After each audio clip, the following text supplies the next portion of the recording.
The American Revolution. Chapter 9. A kind of revolution. The men and women who rallied to the leveller cause in the late 1640s faded away with the rise of Cromwell's interregnum. But their political ideal of an agreement of the people acceptable to the general will, as H. M. Brailsford observes, did not disappear. It crossed the Atlantic and bore ripe fruit. Defeated in Europe, the English Revolution found its triumph and its culmination in America. 104. Until recently, there has been a tendency among historians to deprecate the migration of radical ideals to colonial America and the radicalism of the American Revolution generally. Its revolutionary character has been slighted by historians who treat it as a mere war for independence, a conservative movement to preserve existing political institutions, or a purely economic conflict between competing colonial interests and the mother country. Even so populist a historian as Howard Zinn has dismissed the American Revolution as a kind of revolution and demeaned it for its presumed tameness and upper-class bias, 105, while other historians portray it as a gentlemanly ballet between bewigged Anglo-Americans. It is one thing to look at the revolution in the terms of the varying fortunes of the late 20th century American left, and quite another to examine it within the context of its own time, more than 2 centuries ago. As an 18th century phenomenon, the American Revolution continued an earlier political tradition based, like the English Revolution, on the rights of Englishmen, but it built this tradition into a force that would gain monumental importance, no less for Europe and even colonized countries than for the United States. In its own time, this Anglo-American tradition was to become distinctly revolutionary, in a sense that would have been congenial to figures such as Lilburn, Rainborough, and Overton. In arguing the case that the American colonies underwent a revolution in the 1770s and 1780s and not merely a war for independence, R. Palmer explores the question according to 2 quantitative and objective criteria: how many refugees were there from the American Revolution, and how much property did they lose, in comparison with the French Revolution. By the first criterion, he observes that whereas there were 24 émigrés per thousand of population in the American Revolution, there were only 5 émigrés per thousand of population in the French Revolution. As for the second criterion, the French revolutionary government's confiscation of the property of French immigrants is well known, but judged by indemnities that the British made American loyalists for their property losses in the American Revolution, the American revolutionary government did not confiscate any less than the French Revolution in proportion to population. 106. In short, the American Revolution produced an even greater émigré population than the French, and comparable expropriations of property. Perhaps more significant than these statistics is Palmer's quite sound observation that the American and French revolutions were guided by identical principles, certain ideas of the Age of Enlightenment, found on both sides of the Atlantic, ideas of constitutionalism, individual liberty, or legal equality, were more fully incorporated and less disputed in America than in Europe. 107. These principles, he observes, were much more deeply rooted in America, and, contrary or competing principles, monarchist or aristocratic or feudal or ecclesiastical, though not absent from America, were, in comparison to Europe, very weak. Assertion of the same principles therefore provoked less conflict in America than in France. The American Revolution was, in truth, less revolutionary. The American Revolution was, indeed, a movement to conserve what already existed. It was hardly, however, a conservative movement, and it can give limited comfort to the theorists of conservatism, for it was the weakness of conservative forces in 18th century America, not their strength, that made the American Revolution as moderate as it was. America was different from Europe, but it was not unique. 108.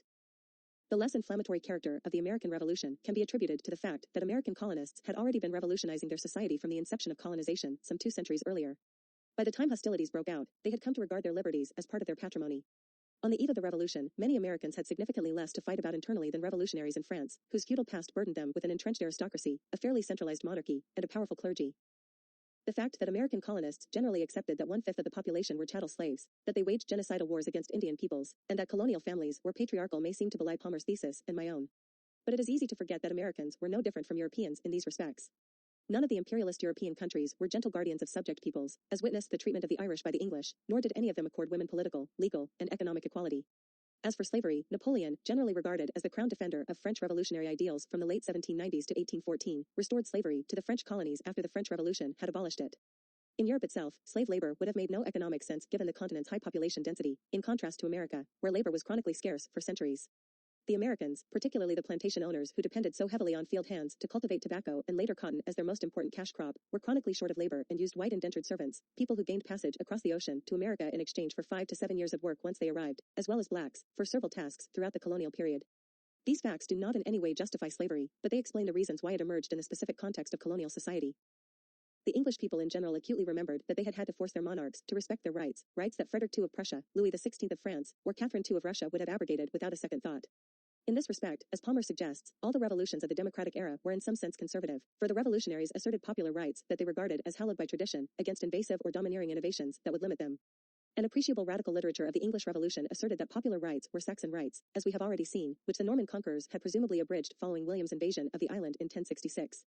However specious such claims were and however distorted the history they invoked, revolutions have often been initiated as defensive actions. What Americans were trying to conserve in reaction to British interference was a spectrum of English liberties, many of which, in fact, were by no means conservative in the usual meaning of the term. After the Glorious Revolution of 1688-89, in which the last Stuart monarch was replaced with a more domesticated Parliament-controlled monarchs, American colonists, even more than their English cousins, elaborated the rights of Englishmen into fairly autonomous institutions, ranging from oligarchical colonial legislatures typified by the House of Burgesses in Virginia to direct democratic town meetings in New England, assemblies that were quite capable, when necessary, of defying royal colonial governors and raising barriers to the exercise of arbitrary powers not only by the Crown but also by the British Parliament. Indeed, on the eve of the Revolution, many colonists, echoing the English Roundheads of the 1640s, considered that the Crown and its ministers were usurping the sovereignty of their institutions. But as the American Revolution unfolded, Americans did not merely conserve local institutional forms of Englishmen's rights. Rather, the very momentum of popular boycotts, riots, acts of defiance of the royal authorities in their land, the establishment of grassroots institutions to mobilize people against the royal and parliamentary invasion of their liberties, and finally the actual facts of armed insurrection that spread through the colonics, all produced a very radical institutional upheaval. Out of this upheaval emerged new political ideals and values and popular insurrectionary institutions that had an inestimable impact on Euro-American history, and which were to reappear, often with no change of name, as we shall see, in the French Revolution itself. Although the ideas of the Age of Enlightenment were more fully incorporated and less disputed in America than in Europe, as Palmer observes, Shay was enough of a common civilization to make America very pointedly significant to Europeans. For a century after the American Revolution, as is well known, partisans of the revolutionary or liberal movements in Europe looked upon the United States generally with approval, and European conservatives viewed it with hostility or downright contempt. 109. The American Revolution, in effect, marked the culmination of revolutionary tendencies that had been a significant part of the Atlantic seaboard's colonization as far back as the 1630s, and it is to these tendencies that we must first turn our attention. The origins of rebellion. Perhaps the most important single factor that shaped the trajectory of the revolution was the availability of vast expanses of land for settlement and the existence of a strong and highly independent yeomanry. In this respect, the situation of the American colonists was quite different from that of European revolutionaries. England's yeoman population was losing out to land enclosures, a process that would ultimately create an urban proletariat, while later, in France, it was not until after the revolution began that redistribution of former church lands would create a large peasant stratum. By contrast, the American colonies nestled at the foothills of the Allegheny Mountains, beyond which lay a vast expanse of arable land. This immense area rendered unnecessary the demand for radical land redistribution, such as occurred in France. Although the growth of the yeoman population was achieved at the expense of rich Indian cultures, it produced quite unique political conditions. In New England, the abundance of arable land made possible a self-conscious yeomanry that saw no reason why its self-sufficient lifeways should be inhibited by any exogenous elements, such as merchants, speculators, or, later, industrial entrepreneurs. Despite the immense landholdings that eastern speculators and southern plantation owners acquired, the western frontier provided a major reservoir that absorbed millions of landless immigrants for more than a century after the revolution came to an end. Paradoxically, the frontier also served as a force to dampen social unrest by absorbing many discontented elements. When more aggressive, militant, and socially unruly individuals found their aims stymied by large landowners and wealthy merchants, they drifted westward rather than remain behind and provide leadership to popular movements against privileged elites. On the frontier, moreover, these militant elements could create their own rough-and-ready egalitarian communities, and when further immigrants rolled in, they could move still further on to recreate democratic lifeways in the West, or at times remain where they were and become elites in their own right. The vastness of the continent, the richness of its soil, its uncharted wilderness, and the absence of a highly stratified society made possible the formulation of an egalitarian social contract that kept the democratic ideals of the English levelers very much alive. English colonization of the New World did not begin in earnest until the opening decades of the 17th century, when the Virginia Company, chartered in 1606, established a permanent community at Jamestown. This settlement was more of a business enterprise than an idealistic undertaking. By 1630, tobacco shipments from the new colony had soared from a mere token 2,000 pounds of cured leaves to about 1.5 million pounds, anchoring the southern colonies in a plantation way of life. In the coastal areas of Virginia and the Carolinas, the white landed gentry, who tended to be Anglican, even developed aristocratic pretensions, and their affinity for hierarchy was second nature. This oligarchy lived in hostile coexistence with its own white, indentured servants and a growing number of African slaves. Pushed inland into the demanding foothills of the Appalachians, the Piedmont, an impoverished white population of Scotch-Irish settlers formed insulated communities of their own that were more likely to be Presbyterian than Anglican and that shared the hardships of frontier life, its poverty, insecurity, and continued Indian raids. These yeoman farmers had little patience with the social distinctions that coastal elites so fervently cultivated. The common people, complained William Byrd, are rarely guilty of flattering or making any court to their governors, but treat them with all the excess of freedom and familiarity. 110. These backcountry settlers typify another feature that contributed to the revolution. In many parts of the colonies, a militia system had developed that made for a mentality and character structure among American farmers that had long since ebbed among the lower classes in England, where the once volatile train bands of the 1620s and 1630s had been replaced by a stable professional standing army. At a time when England was instructing its lower and middle classes in the arts of servility, the demanding living conditions in America were instructing its population in the arts of self-assurance. Survival in a harsh land required not only strong community ties, but keen marksmanship. 3 wars in which American militia, along with British regulars, fought the French at outposts on the frontier, and numerous wars against Indians who resisted white encroachments on their lands produced in the colonies a well-trained popular military force and a skilled officer cadre that, by the eve of the Revolution, knew the art of warfare as well as, if not better than, their British counterparts. This is not to say that there were no class conflicts in colonial America. Indeed, quite to the contrary, opposing class interests within the colonies gave rise to considerable domestic skirmishing between different strata of the population. Local armed uprisings were common enough, partly because ordinary colonists were irascible in temperament, and partly because their familiarity with arms gave them the ability forcefully to assert their demands. These hardy people were as accustomed to taking direct action in defense of their rights as they were forward in their demeanor. When a 17th-century royal governor of Virginia, William Berkeley, voiced his upper-class concerns, "How miserable that man is that govmies a people where 6 parts of Sivan at least are poor, indebted, discontented, and armed," 111, his complaint reflected not only serious economic inequities, but fears that an armed people would try to resolve those inequities in their own combative way. The sharpest colonial hatreds were initially domestic. The rough Piedmont lived an enduring hatred of the sophisticated and aristocratic coastal plain. In Virginia, Nat Bacon led a revolt of 1676 that was conducted largely by frontiersmen who demanded not only protection against Indian raids, but the easing of inequitable taxation of the poor and the lifting of controls over the beaver trade that favored the well-to-do. The revolt reached even more menacing proportions when it was joined by armed indentured servants and black slaves. Other civil conflicts broke out between the highly privileged planter clique that controlled the provincial assemblies and the backcountry settlers, who felt overtaxed by their social betters and denied their democratic rights. The failure of Bacon's rebellion inflamed the ingrained hatred toward the quasi-aristocratic Anglican tobacco planters that festered among the rude Presbyterian frontiersmen. On the eve of the Revolution, associations of frontier settlers known as regulators, a term that would be used for armed backcountry rebels throughout the century, came into conflict with the semi-aristocratic legislators from the Atlantic seaboard.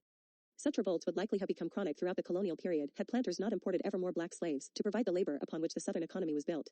Indeed, one reason planters accelerated the importation of black slaves was to avoid still another revolt like Bacon's, which had created a panic among elite strata in southern society. In New England and the Middle Atlantic colonies, settlers on the edge of the wilderness developed strong antagonisms toward city merchants and well-to-do artisans. By the 18th century, in the coastal cities, the poor and bitterly oppressed were a visible part of the population. Homeless children, indeed entire families, lived precarious lives in the streets. Young people were impressed into service in trading ships, whalers, and fishing vessels. Most indentured servants were little more than slaves for the period of their servitude, and many of them did not survive their often harsh treatment. At the same time, merchants in the northern provinces, planters in the southern, and lawyers almost everywhere stood at the summit of colonial society and filled the various provincial legislatures. The contrast between street beggars misshapen by poor nutrition and neglect, on the one hand, and merchants and landed proprietors who rode in ornate carriages with black drivers and liverymen, on the other, was evident to any honest visitor to the colonies. Within the working population, sharp antagonisms divided unskilled laborers, many of whom earned a miserable day-to-day livelihood on the wharves of Boston, New York, Philadelphia, and Charleston, from master artisans, who enjoyed a substantially higher standard of living. These master artisans, in turn, ruthlessly exploited apprentices, and especially journeymen, who were increasingly denied the opportunity to advance their guild status.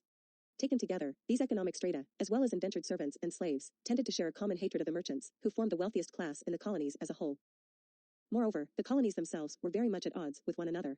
New York and New Hampshire conflicted over claims to the so-called Hampshire Grants, which were later to become the separate and extremely radical state of Vermont. Virginia and Pennsylvania clashed over claims to the unsettled lands of the Ohio Valley, and the southern colonies competed for lands in the Alleghenies and westward, lands vital to the tobacco plantation economy because of the enormous toll that the crop takes on soil fertility. Although differences between the colonies over religious issues diminished with the passing of time, varying religious and cultural traditions also pitted settlements against each other. Finally, frictions between colonial assemblies and their royal governors, and between municipal organs of government and colony-wide institutions, became nearly continuous. New England town meetings. The slave plantation economy of the South and the semi-feudal patroon system of the Dutch in the Hudson Valley stood in marked contrast to the lifeways that prevailed in New England, the region that became the popular center for the Revolution par excellence. In 1629, the Massachusetts Bay Company, a branch of the Virginia Company, initiated the major settlement of New England, literally rescuing the devout Puritan colony at Plymouth from ruin after its founding in 1620. The company steadily populated the region with yeoman farmers, merchants, fishermen, and artisans, and new colonies were soon founded in Rhode Island, Connecticut, and New Hampshire, partly because of religious differences with Puritan Massachusetts and partly because of the need for land. But socially the New England colonies were surprisingly alike. They were based on independent farmsteads organized into a village society, on the one hand, and a coastal merchant class oriented toward internal and foreign trade, on the other. Whether consciously or not, the Congregationalist world of the Puritans was marked by democratic values similar to those that had surfaced during the English Revolution. Democracy was explicitly loathsome to Congregational divines. They believed rather in rule by the elect, whose authority was God-given and authorized by Scripture. Indeed, democracy was the meanest and worst of all forms of government, wrote John Winthrop, 112, yet even as the Congregationalists denied that they pursued democratic ideas, Puritan religious precepts stood in flat opposition to ecclesiastical hierarchy, which, they believed, was contradicted by the Bible, and thus, if only inadvertently, their religious order gave rise to remarkably democratic institutions. Rather than forming a unitary church presided over by bishops and presbyters, each Puritan congregation created its own church, by means of a compact or covenant among individual men and women who agreed to abide by Scripture, look after each other's souls, and elect their own minister, thereby fulfilling an old demand that had been raised in the German Peasant War of 1524-25. Not only were the New England congregations self-constituted and, as such, virtually all-powerful in religious matters, but they themselves and no one else wrote the individual covenants that bound them together. Almost unavoidably, the towns they formed became extensions of their religious congregations and, over time, answerable only to themselves, not to any higher governmental authority. Formed on 36 square-mile parcels of land patented by the Massachusetts Assembly, they governed themselves in town meetings, which were the secular counterpart of the covenanted religious community. Thus, where the congregation elected its minister, the town in turn elected its moderator and selectmen, both met in the meeting house in the center of town.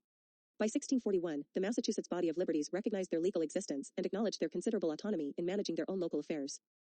During the early years of settlement, to be sure, Massachusetts townspeople permitted these local powers to devolve on the selectmen, who formed an ongoing oligarchy, re-elected for one-year terms year after year. By 1720, however, the town meetings had ceased to act as rubber stamps for the decisions of their selectmen on day-to-day affairs, even on matters as fundamental as altering bylaws. The towns now met more frequently, indeed, whenever they deemed it necessary, and easily turned unsuitable selectmen out of office, electing their moderators and engaging in ever more contentious debates. By 1705, when Cotton Mather was attempting to unify and centralize authority in the congregational churches, John Wise, the head of the church at Ipswich, could rebut him and, remarkably for the time, extol democracy as a form of government which the light of nature, not God, M.B., does highly value, and often directs us to as most agreeable to the just and natural prerogatives of human beings. 113. Perhaps more important than ideology was the reality of democratic lifeways in New England and in the backcountry of the other colonies. The demands of colonization fostered a highly egalitarian outlook on the ever-changing frontier. When New England was the frontier in the 1630s, town meetings were created, as we noted, largely as an extension of a town's congregational church to civil affairs, and the franchise expanded steadily with new settlers. In time, compared with the southern colonies, where perhaps 1 out of 10 white males was an eligible voter and only the most select members of society gained entry to the provincial assemblies, 4 out of 5 New Englanders had the right to vote, and commoners often sat alongside wealthy merchants and lawyers in colonial legislatures. Although, before 1691, church membership in Massachusetts was a prerequisite for voting, over time voting qualifications were steadily reduced and the franchise extended from church members to householders of even fairly limited means. Once the religious qualification was eliminated, the only remaining qualification for participation in a town meeting was that a man was required to have an income of 50 shillings. But after a while it was not difficult for male inhabitants with very little property or low incomes to meet this requirement, with the result that most male inhabitants of a town were enfranchised. 114. The town meeting house finally became a community's genuine popular center, and as an institution it acquired fairly considerable powers. Town meetings could levy taxes, distribute land, settle property disputes, admit new residents, organize and control the militia, construct roads, and voice and debate political opinions on all issues in times of social unrest. Moreover, the towns enjoyed considerable autonomy in managing their own affairs. The only links connecting the town with the larger world in the colonial capital, observes Richard Lynchman, were the deputy it sent to the legislature and the county officials, the sheriff and the circuit judges, who were appointed by the governor. 115. Authority was based upon the direct face-to-face democracy of the community, and delegation or representation was strictly mandated by the town meeting itself. When the Massachusetts towns dispatched legislators to the Colonial Assembly or General Court in Boston, their mandate limited them to being mere agents of the town, and they could vote on any given issue only as they had been instructed by their town meetings. So assiduous were the Massachusetts towns in assuring that their delegates behaved according to their mandates that they often sent along a second member whose sole role was to see how each deputy voted in the assembly. Finally, they insisted that assembly proceedings be published so that all citizens could scrutinize the behavior of their deputies. Newer colonial settlements. The establishment of the mid-Atlantic seaboard and newer colonies may be summarized rather quickly.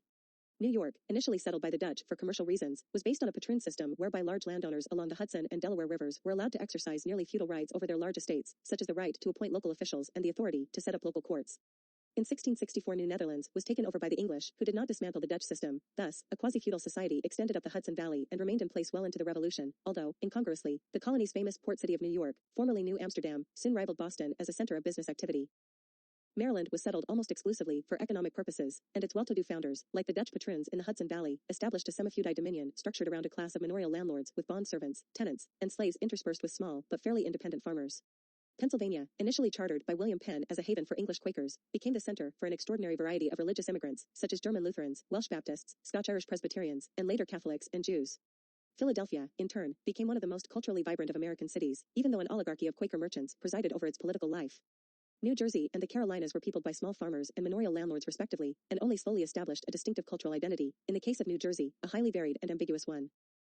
Georgia was initially settled as a haven for the indigent and debtors by the English philanthropist James Oglethorpe, who actually prohibited slavery and opened the doors of the colony to religious sectarians of every variety as well as Jews. Catholic settlers, to be sure, were prohibited. But the colony's extraordinary diversity, high-minded goals, and religious tolerance could not withstand the pressure of economic forces. By the late 17th and early 18th centuries, coastal Georgia had been parceled into plantations worked by African slaves, and its philanthropic goals were sacrificed to the intensive cultivation of tobacco for material gain.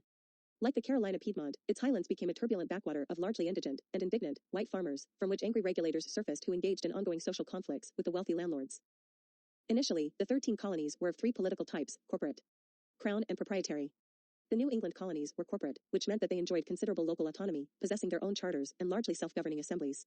Although Massachusetts governors were appointed by the Crown after 1692, Rhode Island and Connecticut elected their own governors and executive councils. By contrast, Crown colonies such as the Carolinas, Georgia, New Jersey, and New York were obliged to accept governors and councils chosen by the Crown. The proprietary colonies, most notably Maryland, Delaware, and Pennsylvania, were founded by proprietary lords such as the Penn family, who enjoyed feudalistic powers granted by the king. Ostensibly managed by chartered companies, these companies' authority declined rapidly, and in time the proprietary colonies simply became crown possessions. Hence, apart from those of Rhode Island and Connecticut, all colonial governors were eventually either appointed or approved by the king, whose powers over the colonies were nominally sweeping. The crown could appoint or reject all civil authorities, veto legislation enacted by the colonial assemblies, and prorogue them at will. The colonial legislatures, for their part, normally consisted of fairly well-to-do individuals, planters, merchants, and freeholders, many of whom were also lawyers or had legal training. In periods of social stability, tensions between the crown and the colonies were low. As Palmer notes, only 5% of the laws passed by colonial assemblies were actually vetoed by London, 116, but potentially, at least, these legislatures formed a rival power to the executive. They could, if they chose, make a governor's life utterly miserable and, if necessary, all but annul his authority. These little parliaments enjoyed powers which were nowhere strictly defined in laws, charters, and decrees, observed Charles and Mary Beard in their magisterial history of the United States. From small and obscure beginnings, they grew in dignity until they took on some of the pomp and circumstance long associated with the House of Commons. In the course of time they claimed as their own and exercised in fact the right of laying taxes, raising troops, incurring debts, issuing currency, fixing the salaries of royal officers, and appointing agents to represent them in their dealings with the government at London, and, going beyond such functions, they covered by legislation of their own wide domains of civil and criminal law, subject always to terms of charters, acts of parliament, and the prerogatives of the crown, 117. The colonial assemblies, to be sure, often defended the interests of domestic elites against those of the lower classes. Yet, endowed with such impressive authority, the Beards continue. These assemblies naturally drew to themselves all the local interests which were struggling to realize their demands in law and ordinance. They were the laboratories in which were formulated all the grievances of the colonists against the government in England. They were training schools where lawyers could employ their talents in political declamation, outwitting royal officers by clever legal devices. In short, in the representative assemblies were brought to a focus the designs and passions of those rising economic groups which gave strength to America and threw her into opposition to the governing classes of the mother country. Serving as the points of contact with royal officers and the English crown, they received the first impact of battle when laws were vetoed and instructions were handed out by the king's governors or agents of the proprietors, 118. Palmer, in fact, regards these assemblies as the most democratically recruited of all such constituted bodies in the Western world. In New England, the great majority of the people were enfranchised, while half or more enjoyed the right to vote in New Jersey and about half or less in Virginia, 119, indeed. The elected assemblies enjoyed what in Europe would be thought a dangerously popular mandate. By 1760, decades of rivalry for power between the assemblies and the governors had been resolved, in most of the colonies, in favor of the assemblies. The idea of government by consent was for Americans a mere statement of fact, not a bold doctrine to be flung in the teeth of government, as in Europe. Contrariwise, the growing assertiveness of the assemblies made many in England, and some in America, on the eve of the Revolution, believe that the time had come to stop this drift toward democracy, or, as they would say, restore the balance of the Constitution. In some, an old sense of liberty in America was the obstacle on which the First British Empire met its doom, 120. Yet the radicalism of the American Revolution is hardly exhausted by an account of the colonial legislatures. Too often overlooked by Palmer, the Beards, and a great many historians of the American Revolution were the local popular institutions that sprang up at the grassroots to conduct the revolution, institutions that ultimately formed a radical democratic dual power at the grassroots level to oppose not only British rule in America and Tory sympathizers but wealthy elites at home. A rebellious people. The crown's subjects, it must be emphasized, were not a vanquished people. They were feisty English Anglicans and Congregationalists for the most part, as well as Scotch-Irish Presbyterians, many of whom still marched into battle with kilts and bagpipes.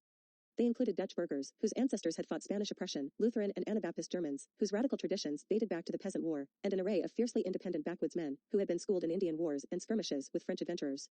Collectively, colonial Americans were a highly adventurous, largely plebeian people, however much their elites aspired to the state aristocratic ways of London and Paris. It testifies to the fairly egalitarian atmosphere in most colonial settlements that neither Patrick Henry in Virginia nor Sam Adams in Massachusetts was a man of means or affected aristocratic airs.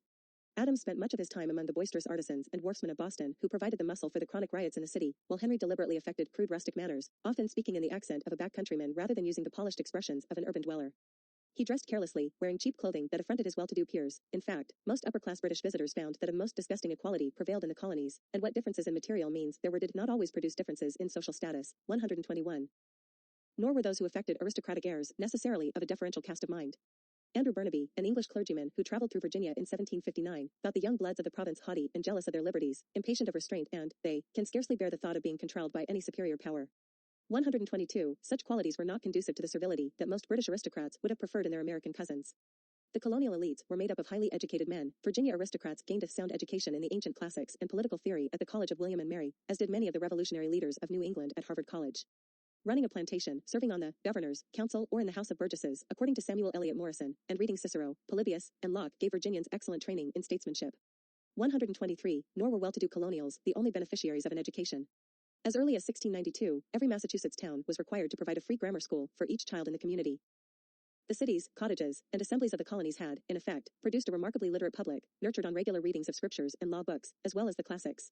It should be noted that the first edition of Thomas Paine's Common Sense reached as many as 100,000 adult readers, a very substantial literate public. To a large proportion of the population, the duties that were ordained by Deuteronomy, even the tenets advanced in Locke's second treatise on government, were probably as familiar as royal fiats.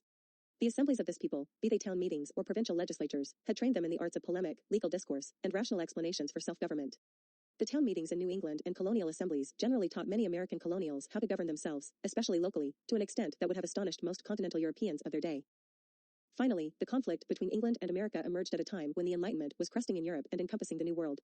The utopian Puritan vision of a city on the hill and New Jerusalem in the American wilderness, to be sure, was never lost by the colonials, irrespective of their religious and regional differences, but the Enlightenment had secularized this vision, particularly for homegrown intellectuals like the unassuming Benjamin Franklin.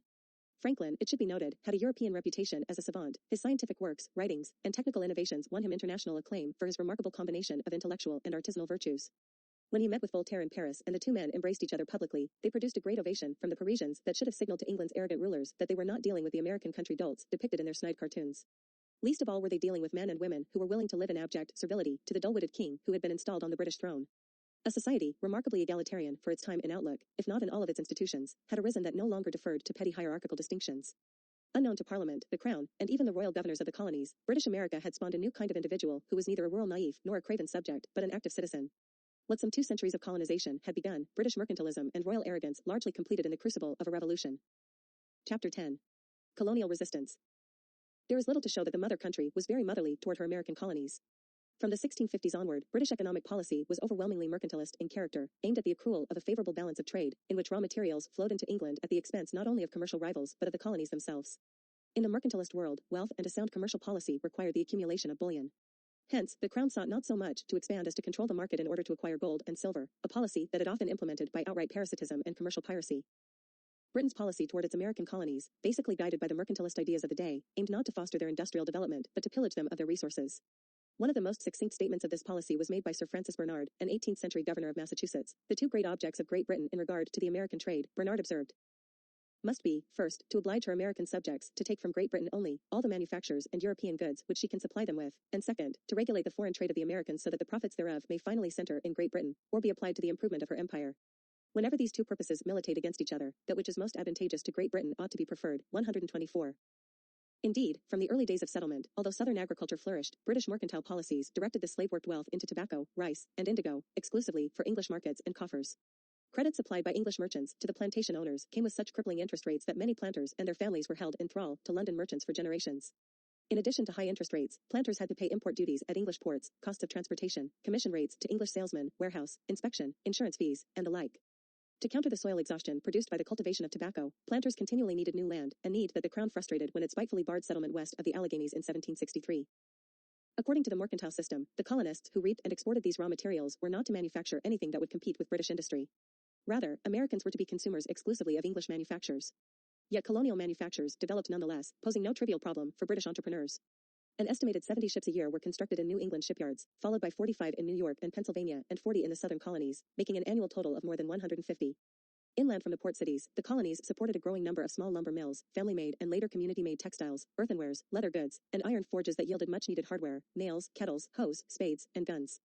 These artisanal manufactures directly competed with British imports. By the 1750s, furious protests from English ironmongers, leatherworkers, woodcutters, and a variety of other tradesmen were flooding Parliament. The colonials, in turn, were faced with mounting debts, partly for want of coinage to pay for the manufactures they were obliged to purchase from Britain. Mercantilist policy, to be sure, had partly motivated the land grants that the Stuart kings gave to corporate enterprises such as the Virginia Company and the Massachusetts Bay Company, but active legislation to ensure Britain's commercial monopoly over all its colonies did not really get underway until the mid-17th century, that is, during Cromwell's protectorate. In 1651, the East India and Levant trading companies managed to persuade the government to compel the colonies to transport their produce to England exclusively in English ships manned by English crews, to use only English ships in their coastal traffic, the primary means of intercolonial transport, and to export raw materials such as salted fish, timber, and whale products to Britain alone.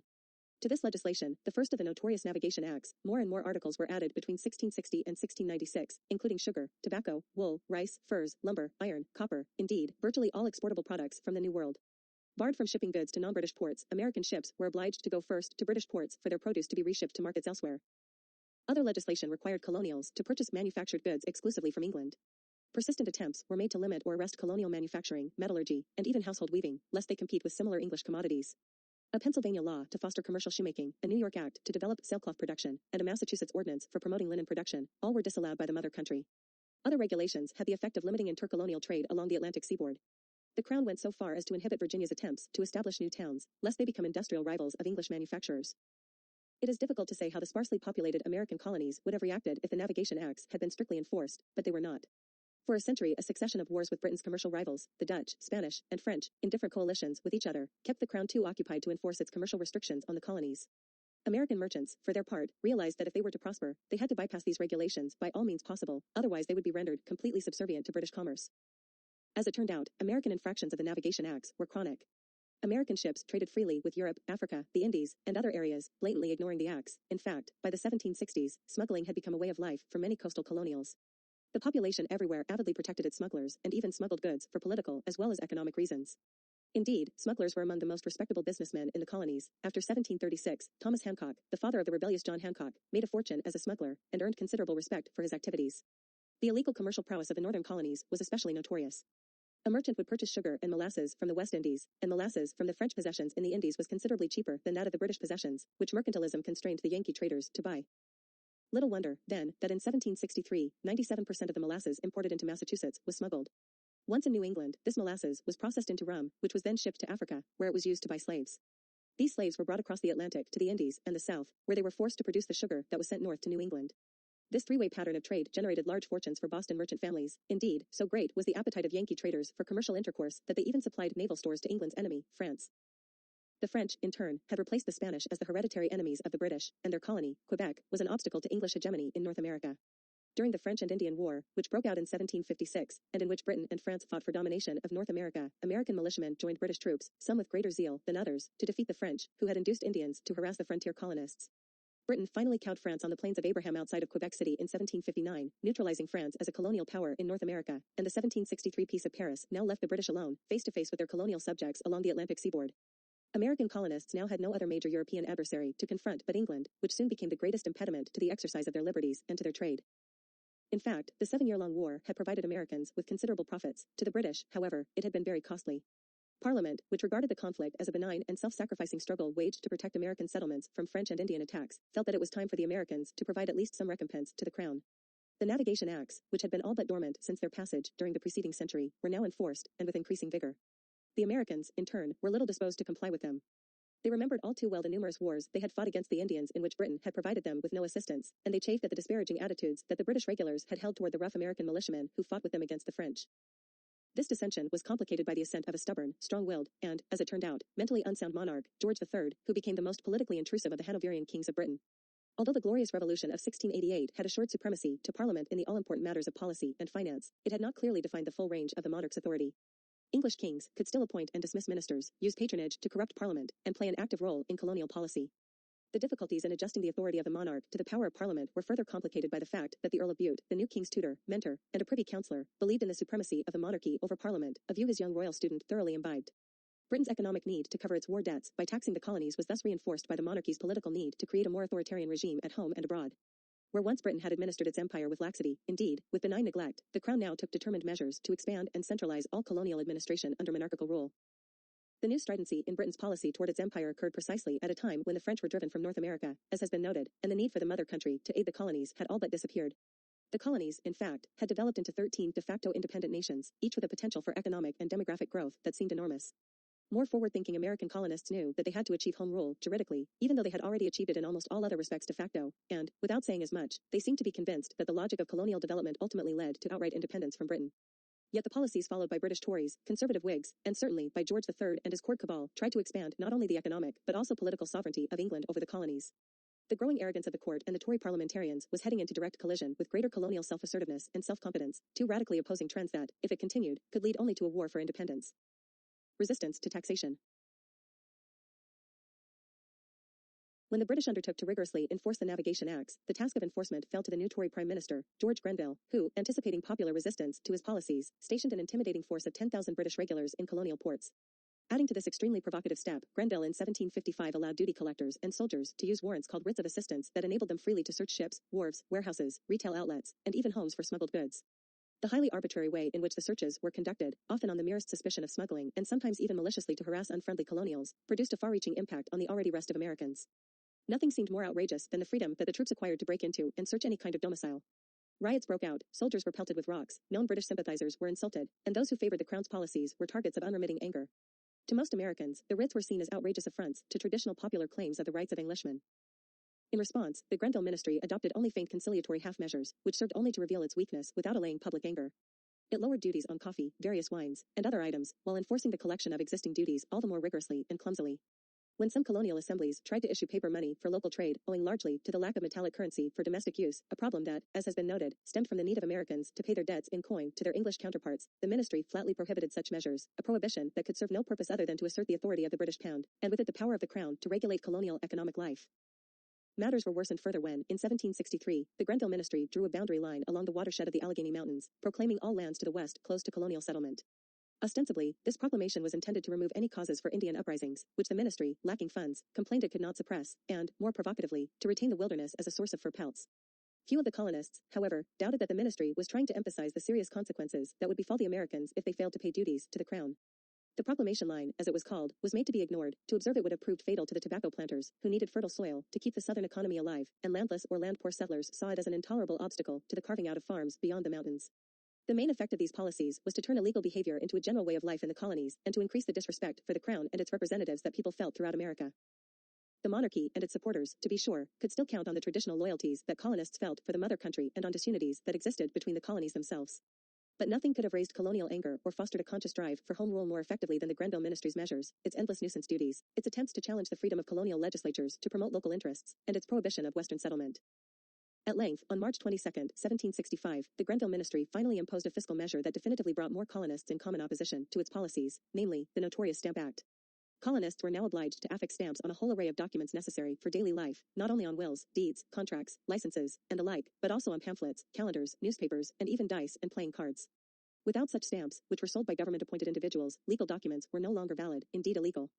Although such stamp taxes were common enough in Europe, Americans, like their Puritan ancestors in England a century earlier, were unaccustomed to the levy and viewed it as an outrage. Not only was the stamp tax a costly nuisance, it was the first direct tax, as distinguished from a tariff, that the colonists had been obliged to pay to a government in which they had absolutely no parliamentary representation. The amount of revenue that the Grenville ministry expected to receive from the tax was, in fact, quite small, roughly £60,000 per annum, hence, more than money was at stake on both sides of the issue. To Britain, the tax symbolized its right to exercise complete ministerial and parliamentary control over the colonies.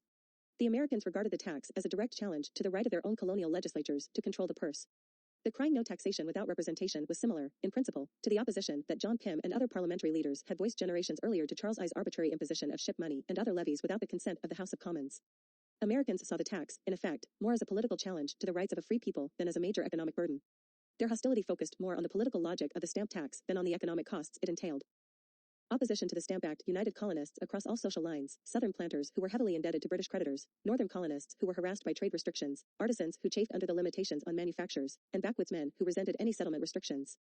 Many colonists formed local clubs, most famously, the Sons of Liberty, as well as Daughters of Liberty in New Jersey, to force a revocation of the Stamp Act, and although the Sons' membership came largely from the middle and upper classes, it broadened considerably as the movement spread. From Connecticut, where the Sons of Liberty had originated, the club spread to Boston, where the volatile Sam Adams was a key spokesman against British authority, and further, as far south as Charleston, where the club met in the building of the Firemen's Association. In Baltimore the Sons were distinctly plebeian, emerging out of the ancient and honorable mechanical company, and in Philadelphia they were recruited from the Heart and Hand Fire Company.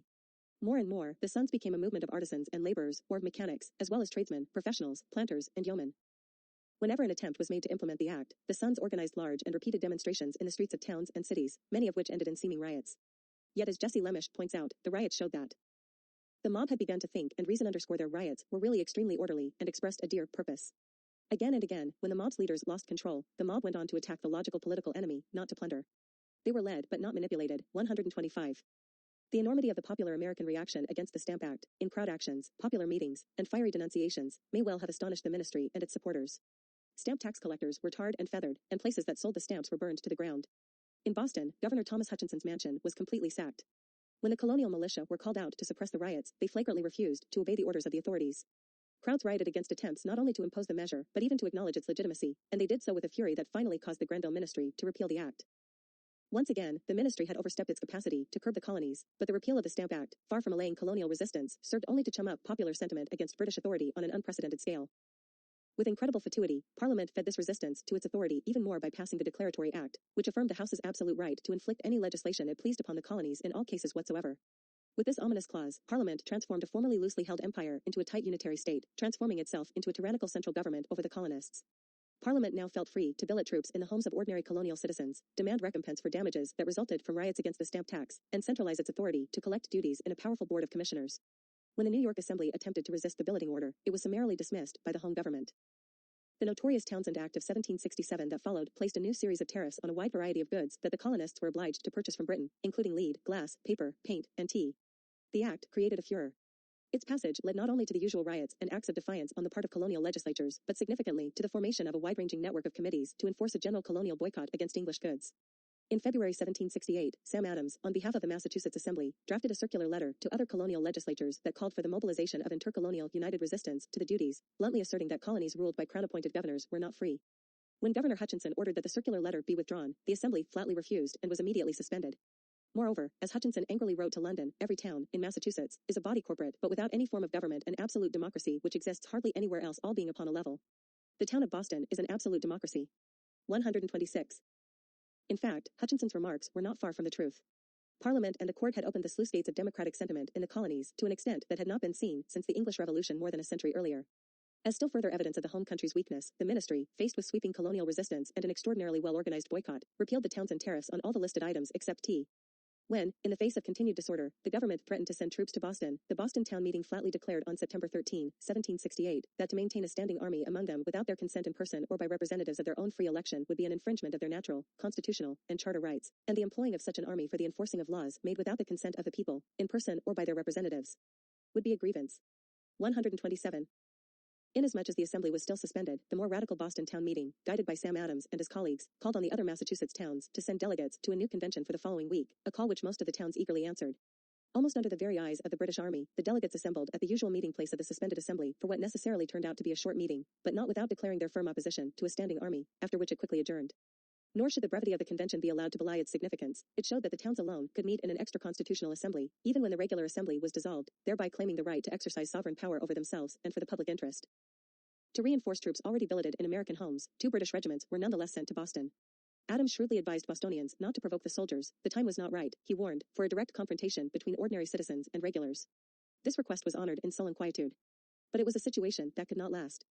In March 1770, after a year and a half of tension, the latent conflict came to a sudden head when British troops opened fire on a crowd after some children threw snowballs at them.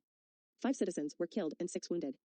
Following the Boston Massacre, as the shooting was called, Adams addressed a huge town meeting and, speaking for the city, demanded that the troops be immediately withdrawn. The British responded again half-heartedly by redeploying one of the 2 regiments to an island in the harbor. When Adams demanded both regiments, or none, the administration gave in under the overwhelming pressure of the townspeople. Thereafter, each year on the anniversary of the Boston Massacre, the town meeting was given a lecture, for the purpose of public education, on basic liberties. The oration was essentially the same each year. Reasoning from first principles, the speaker would explain that society was formed for the defense of basic rights, guiding his listeners from an unruly state of nature into the voluntary compact of civil society. Public education of this kind became a crucial feature of the Revolution, reflecting the extraordinarily high goals and regard for fundamental social principles that guided the revolutionary generation of that remarkable era. The Boston Massacre was followed by a misleading lull. For the next 2 years, acts of resistance flared up only intermittently. But in 1772, true to his reputation for fatuity, the king stirred up the colonists again by deciding that the salaries of all colonial judges would be paid by the crown rather than the assembly, depriving the colonial judiciary any independence from the king, in violation of a tradition that dated back to 1701 in England. Once again, in November, Sam Adams revived the dormant Boston Committee of Correspondence to inform other Massachusetts town meetings about this latest outrage, which defied another constitutional principle that the colonists had taken for granted, the independence of their judges and courts from the king. The Boston Committee, which was accountable to the Boston Town Meeting, invited the other towns to prepare statements that listed their political rights as they saw them, as well as violations of those rights, and to form their own committees of correspondence, made up of all adult inhabitants, to educate each other and to maintain a state of general alertness. Within 2 months, some 80 Massachusetts towns formed such committees, each of which, in varying degrees, began to discuss, articulate, and formulate their political principles in written statements. This activity proved to be an immense political education for the ordinary people of the colony. All over the province, heated discussions broke out, in which townspeople in their meetings inveighed against the king's officers and their abuses of power, against standing armies, and against the centralized and absolute authority of Parliament. Even more than the grievances, caillas, that preceded the convocations of the Estates General in France nearly 2 decades later, the statements that towns sent to Boston asserted that sovereignty lay with the people organized in towns, not in Parliament or even in the General Court of Massachusetts. In early 1773 the replies, filled with generous principles and expressions of courageous determination, were read aloud to the Boston Committee of Correspondence in Faneuil Hall. More and more, ordinary people of the city began in increasing numbers to participate in the Boston town meeting. The meetings of that town, Governor Hutchinson complained in May 1772, are constituted of the lowest class of the people under the influence of a few of a higher class, but of intemperate and furious dispositions and desperate fortunes. Men of property and of the best character have deserted these meetings, where they are sure of being affronted. By the Constitution 40 pounds sterled, which they say may be in dose household furniture or any sort of property, is a qualification, and even into that there is scarce ever any inquiry, and anything with the appearance of a man is admitted without scrutiny. 128. The following year, Hutchinson replied to the declarations of popular sovereignty that the towns had sent to Boston by declaring, no line can be drawn between the supreme authority of Parliament and the total independence of the colonies. It is impossible there should be two independent legislatures in one and the same state, for two legislative bodies will make two governments as distinct as the kingdoms of England and Scotland before the Union. 129. As had been the case in England more than a century earlier, the governor was describing the existence of a dual power, which he correctly observed was an impossible situation that had to be ultimately resolved, one way or the other. Thereafter, the network of standing committees of correspondence that Adams had created in Boston and in the Massachusetts towns became a model for revolutionary organization throughout the colonies. In mid-March 1773, radicals in the Virginia House of Burgesses, led by Thomas Jefferson, Patrick Henry, and Richard Henry Lee, established a committee of correspondence to maintain contact with Massachusetts, thereby increasing intercolonial solidarity. Initially, these committees were created to coordinate activities throughout the colonies and to educate the citizenry, but over time they began to correspond with each other in order to define their common problems and formulate common strategies, especially economic boycotts and political goals. These local committees became the earliest means by which radical leaders aroused their communities to resistance, and their growing role in building local and intercolonial solidarity as well as translating abstract new political concepts into daily practice was crucial, for such extra-constitutional local bodies were to become the embryos of a later, more grassroots network for revolutionary organization and action. Although all of the Townsend duties had long been revoked except for the tax on tea, in 1773 Parliament, as part of a bailout of the largest tea company in Britain, agreed to allow the British East India Company to sell tea in the colonies at greatly reduced prices, well below the price that the Dutch demanded. Far from celebrating the opportunity for Americans to purchase inexpensive tea, the Boston Committee of Correspondence responded with outrage to Parliament's new Tea Act, viewing it as a blatant attempt to break the colonial boycott. In November, the committee called a meeting of the people at the Old South Meeting House, to which about 8,000 fervent Bostonians responded. There the assembly unanimously voted that the tea should be returned to England, and it charged the committee with the task of assuring that no tea would be unloaded in Boston's harbor. This meeting of the people was not a town meeting. The Boston Town Meeting was a legally constituted body that was required to exercise a restraining authority over those of its members who broke the law. By contrast, the meeting of the people was a palpably extra-legal body, bound solely by its own sovereign decisions, which gave it greater freedom than the town meeting to resist British laws and actions. From this point onward, the Boston Committee of Correspondence ceased to be accountable even to the Boston Town Meeting. It was now an extra-legal committee of a kind that, under various names, as we shall see, was to spring up all over the colonies. And indeed, it was citizens from this body, as well as the town meeting, who, disguised as Indians, boarded ships in Boston Harbor, dumping 75,000 pound worth of tea into the ocean in the Boston Tea Party. London responded immediately and furiously to the Boston Tea Party by passing the so-called Intolerable Acts of 1774, which blockaded the port of Boston by armed British gunboats and radically altered the Massachusetts Charter so that the upper council of the General Court was now to be appointed by the king rather than elected by the people. Most notably, town meetings throughout the province of Massachusetts were drastically limited to only one meeting in each town per year, to elect town officials. In this unprecedented denial of local autonomy, no further town meetings could be called without the explicit approval of the governor. Long afterward, Americans remembered the prohibition of the Massachusetts town meetings as the most damaging act, short of armed coercion, that the Crown could possibly have inflicted on a free people. General Gage, commander of the King's forces in America, in turn, was appointed governor of Massachusetts, essentially placing the province under military rule. Parliament thereupon passed the provocative Quebec Act, which established a government for Quebec that was highly authoritarian, lacking both juries and assemblies. This act was all the more troubling coming when it did, because, to many Americans, it seemed to presage the form of administration that the colonists feared Britain would ultimately impose upon the American colonies as a whole. Colonial Rebellion. The Intolerable Acts precipitated the simmering rebellion into an outright revolution. Daily riots exploded throughout the towns and cities of British America, as men began openly to collect arms and train for defensive action against the British. Committees of correspondence were activated throughout the colonies, and the Massachusetts town meetings, hotbeds of revolution, defiantly continued to meet, totally ignoring the new restriction on their activities. Towns soon had not only committees of correspondence, but committees of inspection and committees of safety, of which we shall have a good deal to say later. On the eve of the revolution, observes Harry Cushing, the governor's authority now embraced little more than Boston. The royal treasurer soon failed to receive payments of recognition from the towns. By the towns had been brought about the end of the royal legislature. At their instance the royal courts had been abolished, and it is significant that in this general collapse the town system, and that alone, had maintained an existence and an activity that were practically continuous. By this element the government of the king had been destroyed. By it the reconstruction was to be effected. 130. According to Samuel Eliot Morison, the towns had become, in fact, the several sovereigns of Massachusetts Bay. Their relation to the General Court closely approximated that of the states to the Congress of the Confederation, with the important difference that there were not 13 but almost 300 of them, 131. By the summer of 1774, in the absence of a provincial assembly, the towns in each county of Massachusetts joined together to form an extra-legal county convention to coordinate and direct provincial political activity. Initiated by the towns of Berkshire County in July, the western towns were particularly enthusiastic. Functioning essentially as confederations of municipalities, the conventions were themselves managed like town meetings, with elected moderators, reporting committees, and open votes, thereby constituting a far-flung direct democracy. By autumn, town meetings all over Massachusetts began to drill their militias and form them into a military force of some consequence and create militias where none had existed. Whereas a great part of the inhabitants of this town may soon be called forth to assist in defending the charter and the constitution of the province, as well as the rights and liberties of all America, the Marblehead town meeting resolved, it is necessary that they should be properly disciplined and instructed in the art of war. These militias, whose officers and rank and file often overlapped with the old Sons of Liberty, elected their officers and operated according to the same democratic principles for which they were prepared to fight. Indeed, they became the backbone of the Revolutionary War. A special militia of farmers called Minutemen was specifically organized to respond immediately to any British military action against their communities, and the name they adopted resurfaced throughout the colonies long after hostilities with the British had begun. These acts of virtual insurrection, needless to say, were provoked by the British when they had originally decided to set an example for all the colonies by cracking down on Massachusetts. By this divide-and-conquer strategy, British authorities naively expected that the other colonies would turn against the New England province in order to preserve good relations with the Crown. It was a gross yet typical miscalculation. One colonial assembly after another, totally ignoring British bans on convening and protesting the intolerable acts, publicly voiced their outrage against the Crown's measures, while large quantities of food and supplies flooded blockaded Boston overland from other colonies to express their solidarity with the beleaguered New England port. By early 1774, the assemblies of all but one of the colonies had established a committee of correspondence, the earliest and most common revolutionary organization, over the opposition of the royal governors. The members of the lower houses of the legislatures, notes Margaret Burnham Macmillan, seem to have been motivated by a desire to create an official mouthpiece for the opinions of the colony, such as they felt the governor was for the views of the English government.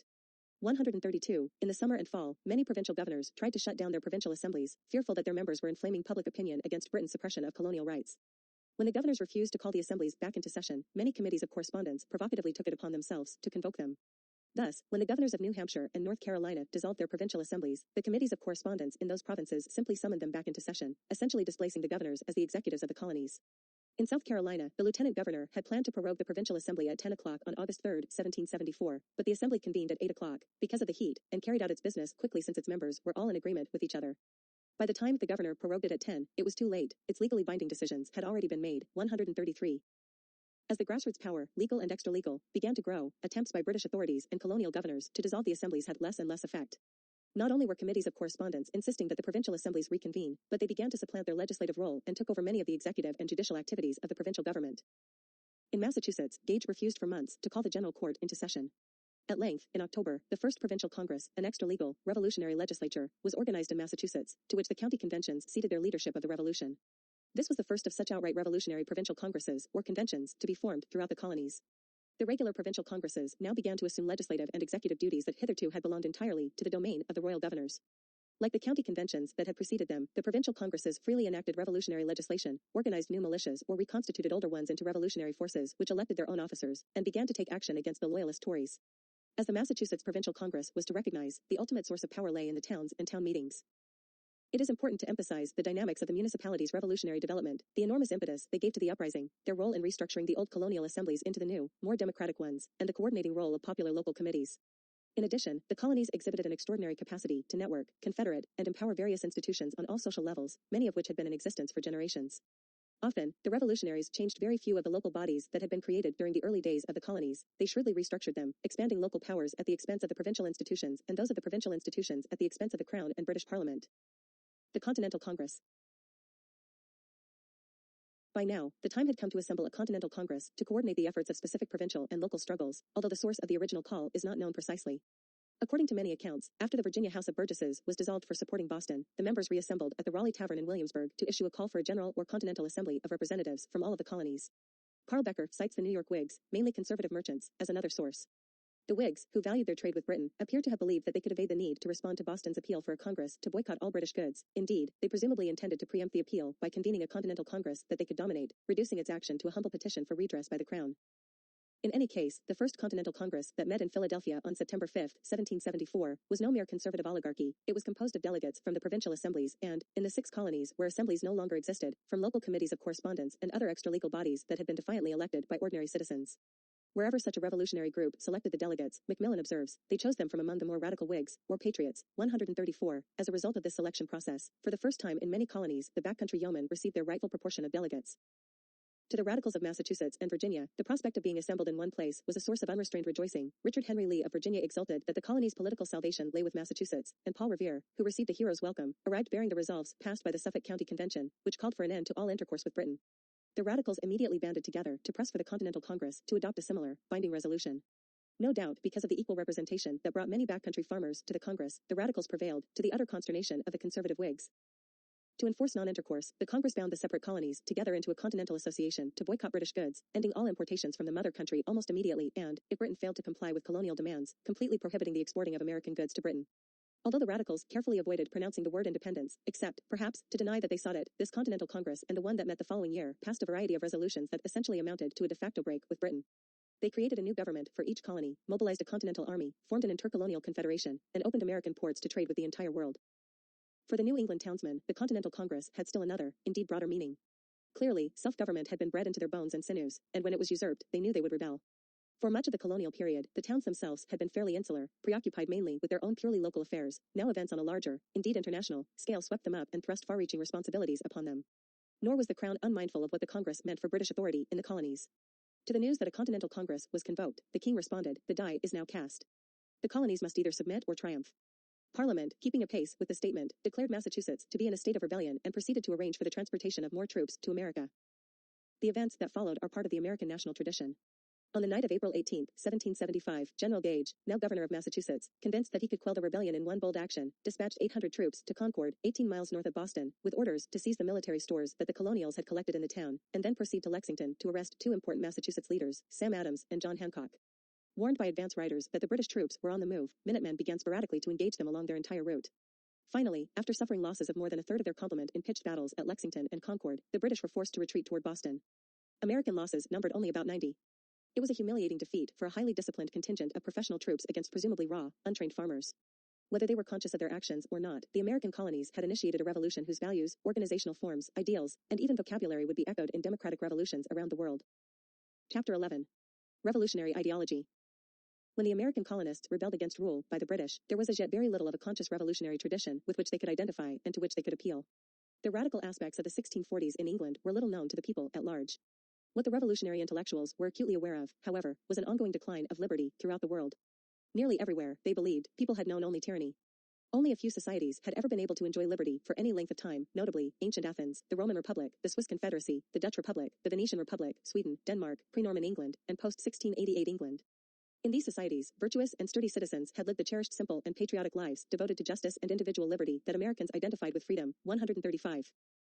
But, as the American revolutionaries noted, most of these societies had subsequently lost their liberties. While ambitious and opportunistic men from without or within sought to expand their own power, the governing structure became tyrannical, and the republican virtues that had upheld the system had given way to corruption, cynicism, and venality.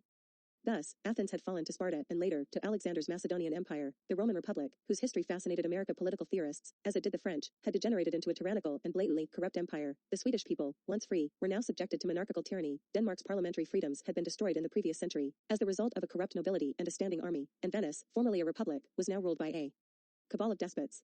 Only those free societies whose members had maintained their virtue and exercised continual vigilance had been able to resist this tendency toward tyranny and retain their liberties, most notably, the Swiss and the Dutch. The other major exception to worldwide tyranny, in the eyes of early American thinkers, was Great Britain. Centuries ago, to be sure, the liberty-loving Saxons had been subjugated by the Normans under William the Conqueror, and more recently, to be sure, the Stuart kings had almost succeeded in destroying English liberties. But as a result of the glorious Revolution of 1688, which had established parliamentary sovereignty, liberty still existed in Britain, it was believed, nor was this history lost on English Whig intellectuals of the late 17th and early 18th centuries, who extolled the liberties that the English system still preserved. Men of independent property enjoyed freedoms unparalleled elsewhere on earth, and the key to preserving them, so the Whig writers maintained, was Britain's unique constitution, unwritten and organic, embodied in the traditions of its monarchy and parliament. Both institutions existed in equilibrium as a result of what were later called checks and balances that prevented the encroachment by one branch of government on another, which John Locke grounded in natural rights and a social contract. The American intellectuals believed that as Englishmen, and they were mainly men, they shared in this unique legacy, and accordingly, at least before the pre-revolutionary decade, they viewed the English system as a paragon of lasting personal freedom.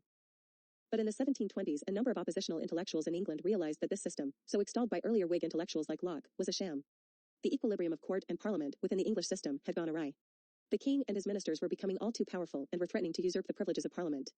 The crown's ministers had corrupted members of parliament through patronage and favors, standing armies had been established by the king and remained under his control, rather than parliaments, and the steady usurpation of power by the monarchy threatened to disrupt the institutional balance that had allowed England's system to preserve individual liberties. The coffeehouse radicals and the opposition politicians who made these criticisms in 1720s England called themselves the independent or true Whigs, as opposed to the false Whigs who had betrayed the glorious revolution. They revived the country critique of the court that had existed in the decades before the English Revolution, and their primary polemicists, pamphleteers John Trenchard and Thomas Gordon, invoked the ideals of the Glorious Revolution and the writings of Locke, Harrington, and others against the present corruption of English politics and society. Writing with verve and color in the Independent Whig and Cato's letters, these polemicists inveighed against the manipulative and corrupting encroachments of Walpole's ministry, emphasizing the dangers that a powerful government posed. Again, they popularized ideas of natural right, the social contract, and England's constitution, as these had been expounded by Locke, Sidney, Neville, and especially the Republican James Harrington, but this time, in the service of opposition to the status quo rather than to its celebration. The polemicists of the 1720s did more than merely uphold the aims of the Glorious Revolution. Their writings were often overtly libertarian. They maintained that government as such was intrinsically hostile to human liberty, existing only because people whose needs it served allowed it to. If it trespassed beyond its proper limits and became tyrannical, it not only could be but should be overthrown. Whether knowingly or not, their program revived the spirit of the more radical Leveller manifestos by insisting that government was necessarily accountable to the sovereign people if it was not to slip into tyranny. The pamphleteers even raised old Leveller demands for adult manhood suffrage, the binding of representatives to their constituencies, freedom of the press, and complete religious tolerance. Surprisingly, these ideas had relatively little political impact in the England to which they were addressed, but in the American colonies their influence was enormous. The colonists thought that the trend of the British Empire was no longer toward the preservation of freedom in America, but rather toward the centralization of all British territories under the authority of a parliament controlled by the Crown. Like the English opposition writers of the 1720s, they held that the royal government was not preserving but denying them the rights of Englishmen. Accordingly, when Britain tried to impose taxes and tariffs on Americans, legitimating them in a seemingly representative body, Parliament, but one in which Americans had no representation, such actions were equivalent to denying the Americans their own liberty-preserving political institutions, such as the town meetings of New England and the colonial legislatures south of the Hudson alike. The Americans were outraged that the ranks of the royal administration, particularly customs commissions, were being expanded, creating the possibility for more of the British-style patronage and corruption against which Trenchard and Gordon had inveighed. And, in fact, some of the colonial governors, especially Hutchinson of Massachusetts, seemed intent on developing a large patronage machine that was being filled with people who, as Benjamin Franklin explained, were generally strangers to the provinces they are sent to govern, have no estate, natural connection, or relation there to give them an affection for the country. They come only to make money as fast as they can, are sometimes men of vicious characters and broken fortunes, sent by a minister merely to get them out of the way. 136. Like the English true Whigs, Americans regarded the royal power as self-aggrandizing, seeking to expand itself at their expense. The Crown will take advantage of every opportunity of extending its prerogative in opposition to the privileges of the people, wrote James Wilson of Pennsylvania, which destroyed their virtue since it is the interest of those who have pensions or offices that will from the Crown to concur in all its measures. 137. The attempt by Parliament in 1772 to appoint colonial judges, a practice that had been disallowed in England since 1701, was a step that Americans saw as particularly aggrandizing and a tyrannical subversion of the English Constitution on their side of the ocean. Clearly, the powerful in Britain were conspiring to overthrow liberty-preserving institutions in America. Indeed, it was feared, priests would be imposed upon America and the separate colonial legislatures would be eliminated. This is precisely the way in which many Americans viewed the Quebec Act, as a regression to popery and absolutism. Accordingly, the English libertarian tracts, especially Cato's letters, were republished over and over as pamphlets and in colonial newspapers for what seemed like a public of insatiable readers. To Americans, according to Bernard Bailyn, the writings of Trenchard and Gordon ranked with the treatises of Locke as the most authoritative statement of the nature of political liberty and above Locke as an exposition of the social sources of the threats it faced. 138. These writings seemed almost tailored to the way the colonists conceived of their lives and their destinies. Americans, if only in theory, assumed that theirs was a land based on independent farmsteads, relatively representative legislatures, and a polity made up of free, virtuous yeoman farmers who conformed to radical Whig ideas of a free polity. Indeed, a good deal of Enlightenment thought supported the notion that America was in effect purer and freer than England, the apotheosis of the rights of Englishmen, and more generally an enclave of virtue and liberty. Both Voltaire and Diderot viewed America as the distillation of all that was good in England, and many Americans were only too glad to oblige them in this image. John Adams voiced the same attitude in 1765 when he maintained, "The liberties of mankind and the glory of human nature is in Americans' keeping." America was designed by Providence for the theater on which man was to make his true figures, on which science, virtue, liberty, happiness, and glory were to exist in peace. 139. The American revolutionary intellectuals thus viewed their battle as a struggle for liberty as such, and their colonies as the crucial holdout against the worldwide demise of freedom. It was no small matter that Thomas Paine, in his electrifying pamphlet Common Sense, assigned a quasi-millenarian goal to the American Revolution. O ye that love mankind! Ye that dare oppose, not only the tyranny, but the tyrant, stand forth. Every spot of the old world is overrun with oppression. Freedom hath been hunted round the globe. Asia and Africa long expelled her, Europe regards her like a stranger, and England hath given her warning to depart. Oh! Receive the fugitive, and prepare in time an asylum for mankind. 140. In this perception, all that stood between liberty and tyranny was vigilance, as the cases of the virtuous Swiss and Dutch seemed to demonstrate. In fact, the American analysis of the institutional sources of their liberty was based on a fallacy. The colonists had depended much less on the existing English constitution for the preservation of their liberties than on the benign neglect of the colonies by the royal administration over past generations. Before 1760, the Crown and Parliament had scarcely exercised their powers over the colonies, with the result that the colonists had become accustomed to a system in which they essentially governed themselves. In the absence of strict administration from London, the town meetings and the colonial assemblies exercised real power in most important areas of colonial life. Thus, Parliament's legal powers to approve or reject bills passed by colonial legislatures and decisions by colonial courts, to make appointments, to regulate trade, and the like, were less integral to daily life, even when they had been exercised before 1760. It had in fact been local, common law courts that administered justice in the colonies. And it had in fact been local bodies, towns and counties in the first instance, ultimately the provincial assemblies, that laid down the rules for daily life, rules concerning the production and distribution of wealth, personal conduct, the worship of God, most of the ways in which people deal with the world, animate and inanimate about them.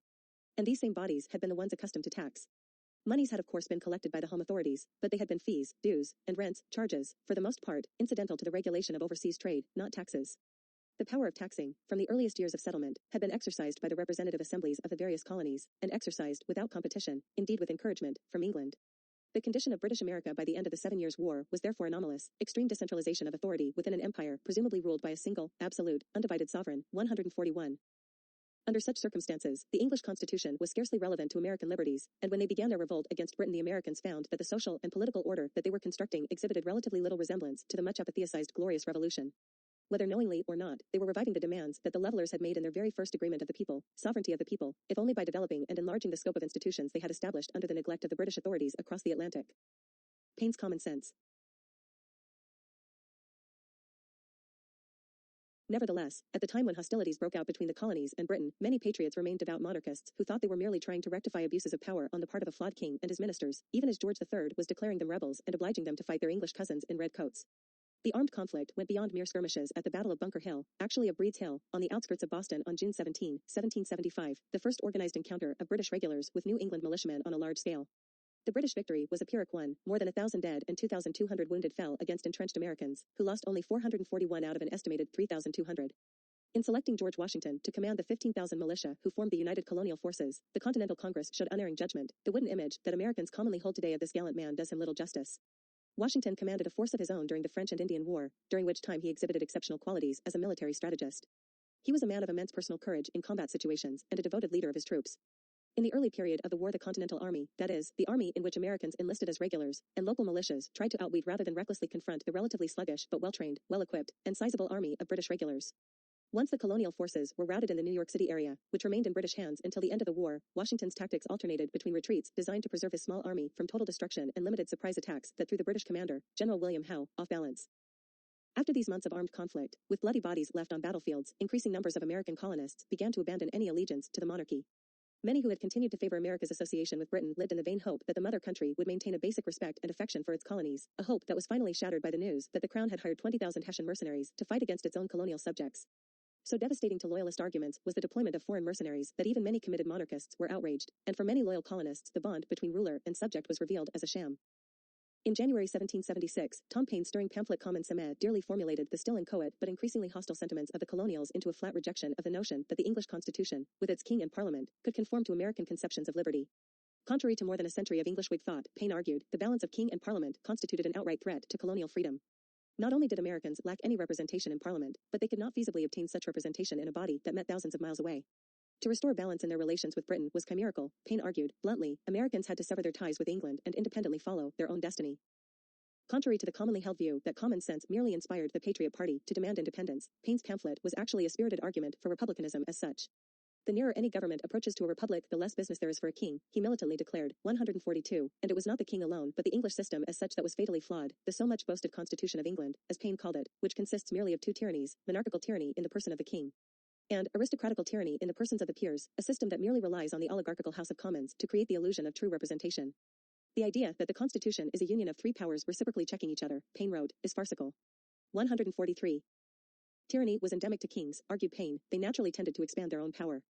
Grasping and tenacious, restless and insatiable, monarchical power invariably corrupted virtue and destroyed liberty.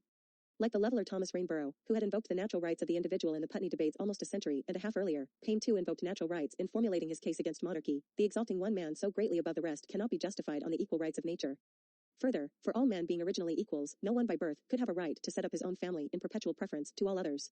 144. Paine left no argument for monarchy unanswered, no claim to scriptural authority unrefined. For monarchy in every instance is the popery of government, he warned, associating kingship with the widely regarded enemy of liberty, the Catholic Church. 145. Fortunately, Paine's argument continued, a king is unnecessary to political systems, indeed, monarchy is a political superfluity. Nor is a balance of forces or checks and balances necessary to preserve liberties.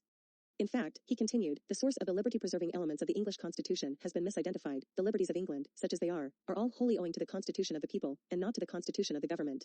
146. There is no reason for Americans to try to recapitulate the English system in America, since it is the republican and not the monarchical part of the Constitution which Englishmen glory in, viz.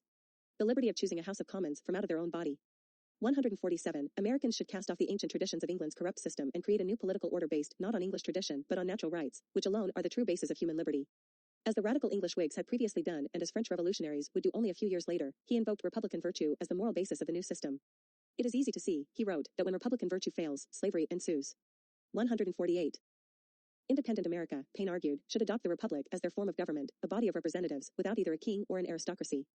Falling back on the long experience of the colonies with written colonial charters, which had often protected them from British interference, Paine called upon the 13 new states to adopt constitutions that institutionalized unicameral assemblies, a single house of parliament, whose members would be elected annually, based on a relatively equal suffrage, and presided over by an elected president.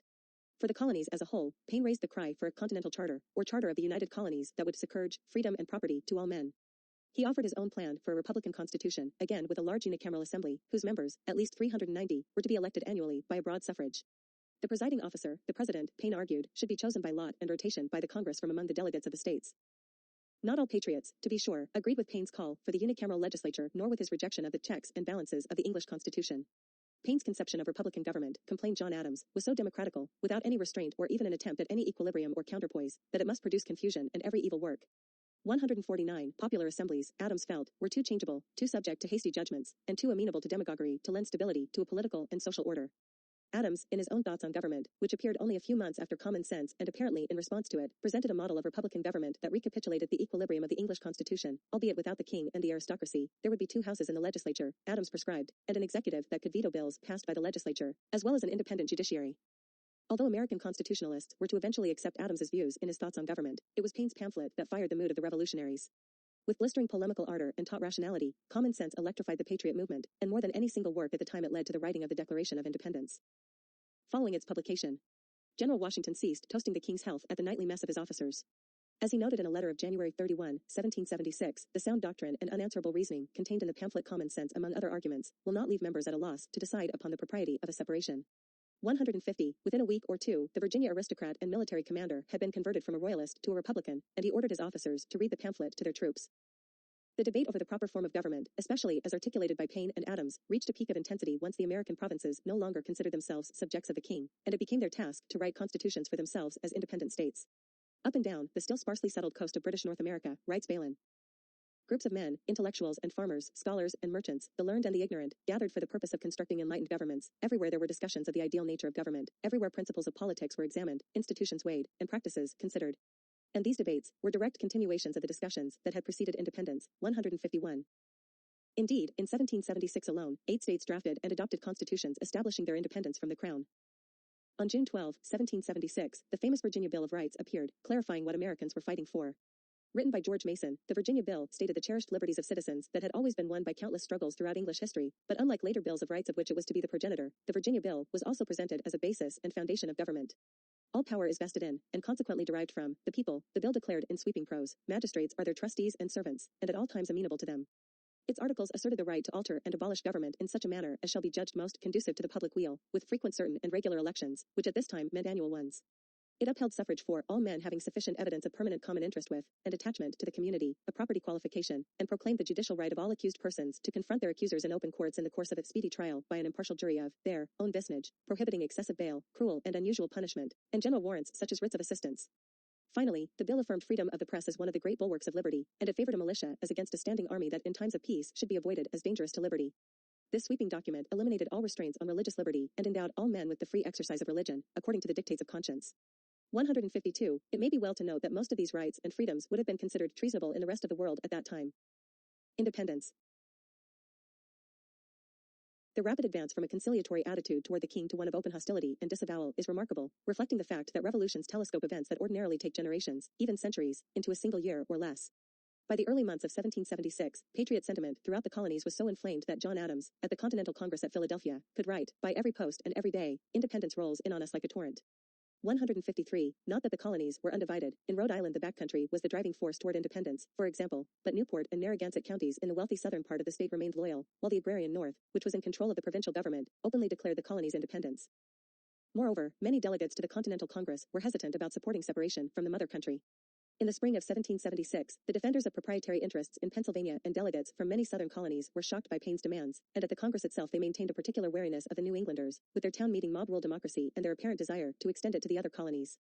The delegates from Pennsylvania, Maryland, and New York, colonies where wealthy conservative interests were still in power, had been specifically instructed to vote against independence if it was raised. Nor would delegates from these colonies vote for independence until the radicals at home turned to outright revolutionary actions and established popular governmental institutions. Still, Paine's words profoundly influenced the committee that the Second Continental Congress appointed in mid-June 1776 to prepare the Declaration of Independence.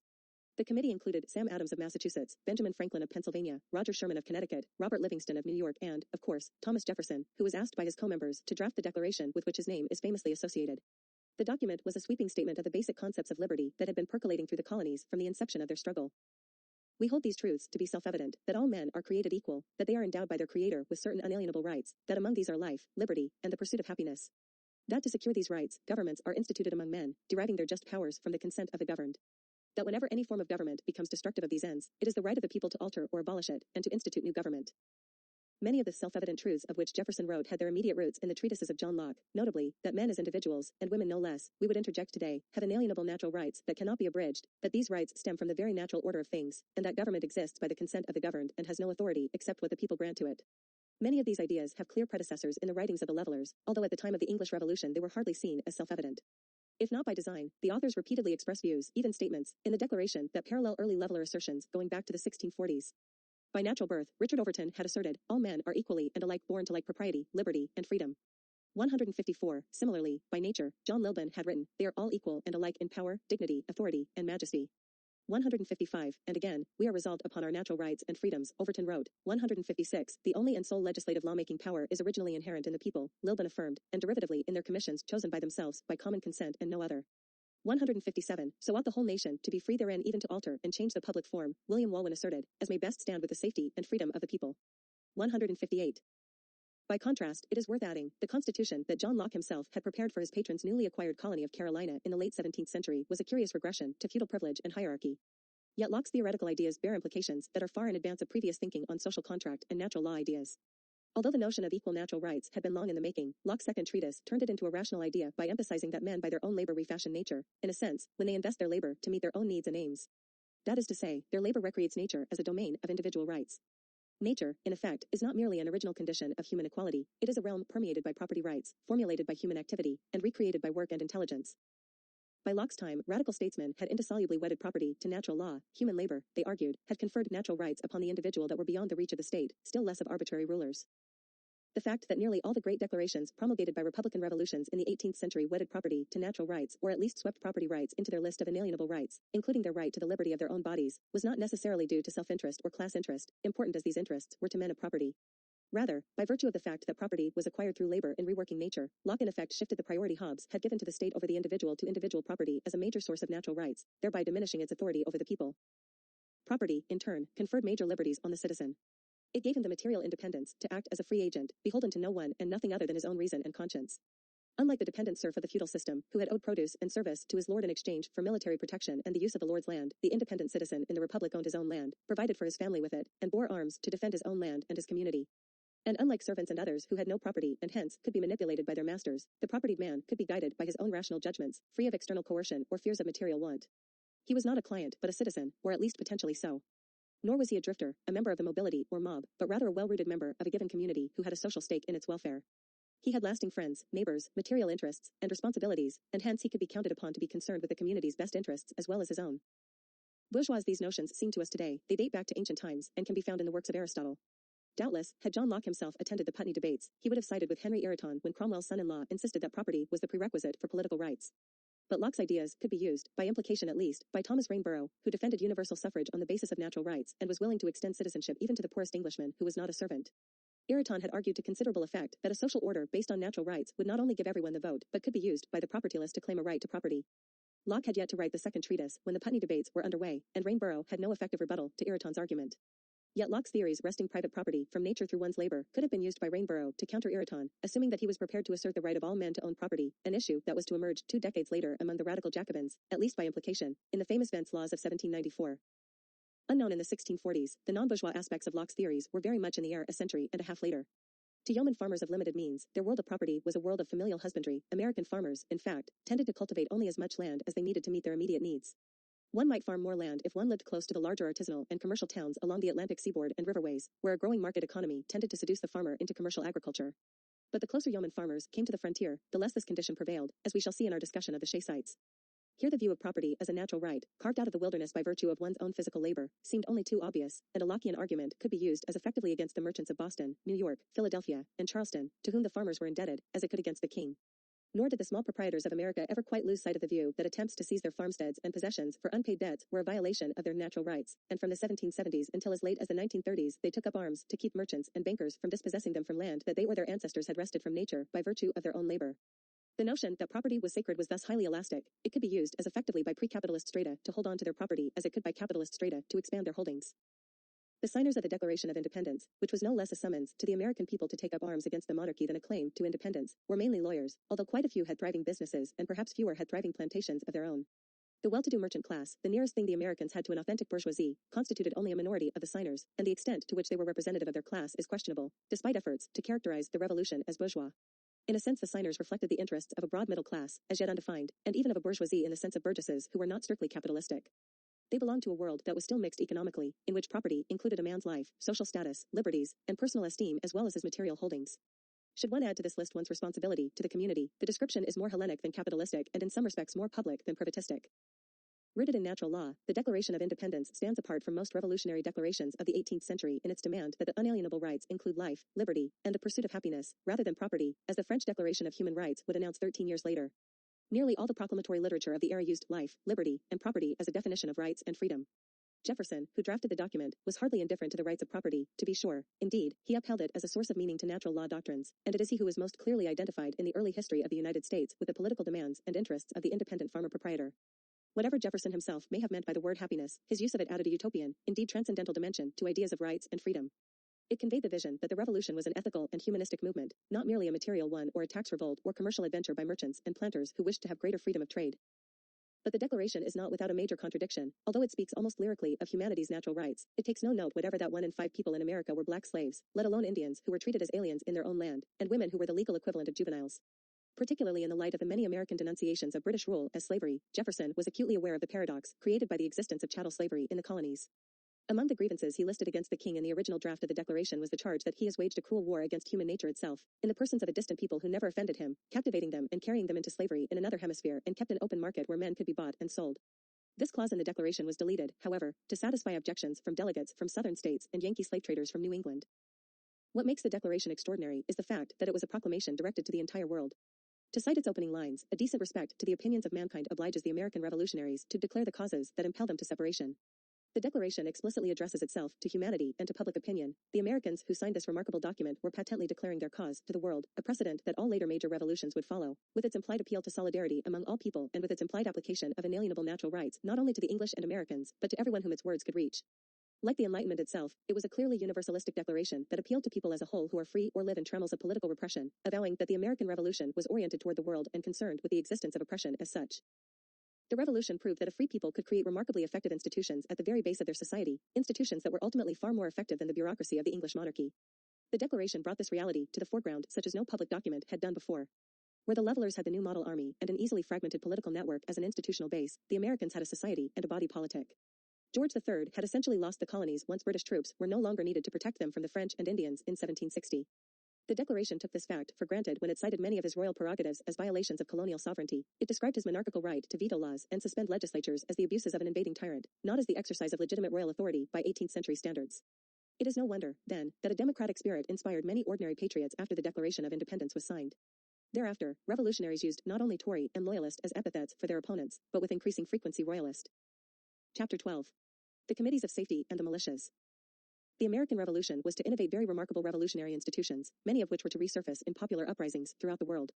Perhaps one of the most remarkable of these innovations was the network of revolutionary committees that emerged at every level of society, which were to constitute the authentic engine of the revolution, later to be emulated in the French Revolution and in other comparable upheavals well into the 20th century. When the First Continental Congress met in Philadelphia in September 1774 to create a continental association designed to end all intercourse with Britain, it also set up a specific mechanism to implement its goals. Article 11 of the resolution passed by the Congress on October 20 recommended that a committee be chosen in every county, city, and town, by those who are qualified to vote for representatives in the legislature, whose business shall be to observe the conduct of all persons touching this association, that is, to enforce the boycott of British goods. 159. These committees were to examine every shipment of imports that arrived from Britain after December 1, 1774, and to supervise the disposition of confiscated goods. In accordance with this resolution, and very much on their own initiative as well, ordinary citizens began to constitute grassroots, county, and provincial committees throughout the colonies. Although the Continental Congress expected that the various colonies would instruct the committees of correspondence to enforce the Continental Association, these committees were already so overburdened with responsibilities that smaller auxiliary bodies were formed to perform special duties, which generally went under the name of committees of safety. By July 1775, the Continental Congress called upon every colony to establish a committee of safety, presumably to take on the overflow of work that non-importation committees were unable to handle, thereby legitimating their existence as special revolutionary bodies. Committees of safety were not entirely unprecedented historically, but nowhere else did they emerge on a scale even remotely comparable to that created in America in the late 1770s. During the English Revolution of the 1640s and 1650s, the House of Commons had established bodies with that name to deal with crucial situations that required swift action by a small number of elected parliamentary representatives. But the British committees of safety were primarily parliamentary bodies, they rarely had local roots. By contrast, the committees of safety in the American colonies were generally far-flung popular bodies whose insurrectionary pedigree reached back to the Glorious Revolution of 1688, when William and Mary replaced Flames II, a revolution that aroused widespread hopes for greater liberties not only in England but the colonies as well. In both Boston and New York City, the citizenry had risen in insurrections to unseat court-approved executives of James by men of their own choosing. In New York, many citizens harbored long-term resentments against their heavy tax burdens, the high-handed behavior of Lieutenant Governor Francis Nicholson, and the arrogance of a small, privileged oligarchy composed of established families such as the Van Cortlands and Phillipses that exercised firm control over the colony. In the spring of 1689, Nicholson, who was slow to inform the people of the change of royal power that had occurred in England, aroused widespread popular suspicion, which, together with fears of a possible French invasion of the city, led to a broad uprising. Nicholson was obliged to flee from his own province, and in June the city's affairs had been placed in the hands of an elected committee of safety composed of 16 members, led by the commander of the rebel militia, Jacob Leisler, a German merchant immigrant. Driving the ruling merchant landowner elite from office, Leisler had replaced them with a wider social spectrum of officeholders and remained at the committee's head for some 8 months until he assumed the title of lieutenant governor of the entire province, replacing the committee with a conventional executive council. In March of the next year, Leisler was arrested, tried, and hanged, and the entrenched oligarchy, whose rule he had temporarily disrupted, was restored to power in the province. But Leisler's Committee of Safety had established a precedent that was not easily forgotten. Even before the recommendation of the Continental Congress in October 1774, committees of safety had spontaneously sprung up in almost every patriot province, county, city, and town, each elected by the people of the area to enforce the Continental Association. In some areas, the committees appeared under a variety of names, such as committees of supply and committees of observation and inspection, which zealously saw to it that the Continental Association boycott was honored. As Governor Dunmore of Virginia complained, a committee has been chosen in every county whose business it is to carry the association of the Congress into execution, which committee assumes an authority to inspect the books, invoices, and all other secrets of the trade and correspondence of merchants, to watch the conduct of every inhabitant without distinction, and to send for all such as come under their suspicion into their presence, to interrogate them respecting all matters which, to their pleasure, they think fit objects of their inquiry, and to stigmatize, as they term it, such as they find transgressing what they are now hardy enough to call the laws of Congress, which stigmatizing is no other than inviting the vengeance of an outrageous and lawless mob to be exercised upon the unhappy victims. 160. Although Dunmore's description specifically cites committees that were established to implement non-importation of British goods, the distinctions between mere boycott and open revolution became increasingly murky. The Continental Congress provided little guidance on how the committees were to gain the personal adherence of their fellow citizens to boycott British goods or gain pledges to consume only what America could produce itself. The Continental Congress laid down the program on general lines, observes A.C. Flick, but let each colony devise its own ways and means. 161. The first method of the committees was relatively genteel. They simply published the name of any individual who violated the Continental Association in the local press. To ferret out more surreptitious violators of the boycott, in some places copies of the Continental Association document were circulated for signature by the people, and those who refused found their names listed in the press as well. In time, during recess periods between meetings of a legislative body, be it a town meeting, a county convention, or a provincial congress, the local committee of safety often became a temporary executive authority to meet the growing and varied needs of the revolutionary cause. As Margaret Burnham Macmillan observes, the Loyalist royal governors in 1774 and 1775 were compelled to admit that entire new revolutionary governments, parallel and coexistent with the old authority, had been established in their respective provinces. 162. In December 1774, Virginia Governor Dunmore warned in alarm, every county is now arming a company, for the avowed purpose of protecting their committees, and to be employed against government, if occasion require. 163. Between June and October 1775, most of the royal governors took refuge on offshore British warships or in British military fortifications. There were, to be sure, exceptions. The governor of New Jersey, for example, remained in office, although the revolutionaries placed his house under guard, intercepted his mail, and finally arrested him in June 1776. The governor of Connecticut, on the other hand, remained in office throughout the war, prudently working together with the committees, and even became governor of the new state of Connecticut after the Revolution. On the other hand, the governor of Maryland, who was very popular with the elite strata of the colony, was forced out of office when more vigilant revolutionaries discovered that he had been in correspondence with Britain and with the loyalist governor of Virginia. In time, the committees began to meet continually, even during the sessions of the various bodies whose duties they had only temporarily taken over, often assuming executive powers when they were not granted them outright. As such, they became a revolutionary executive during the period from the end of the rule of royal governors to the adoption of new state constitutions for patriot governments. Indeed, once actual military operations began, their tasks expanded enormously, well beyond the enforcement of the Continental Association. They became the active forces par excellence in overseeing the authority of the revolution, coordinating military efforts where necessary, issuing enlistment orders, setting quotas for the number of militia each town was expected to provide, and mobilizing troops for existing militias and the new Continental Army. It was the committees that often procured arms for the militias, equipped them with supplies, and cared for the dependents of absent troops. In many cases, the committees functioned as the collective commander-in-chief of the militias, and commonly maintained close surveillance of known or suspected loyalists, even rounding them up for questioning and imprisonment.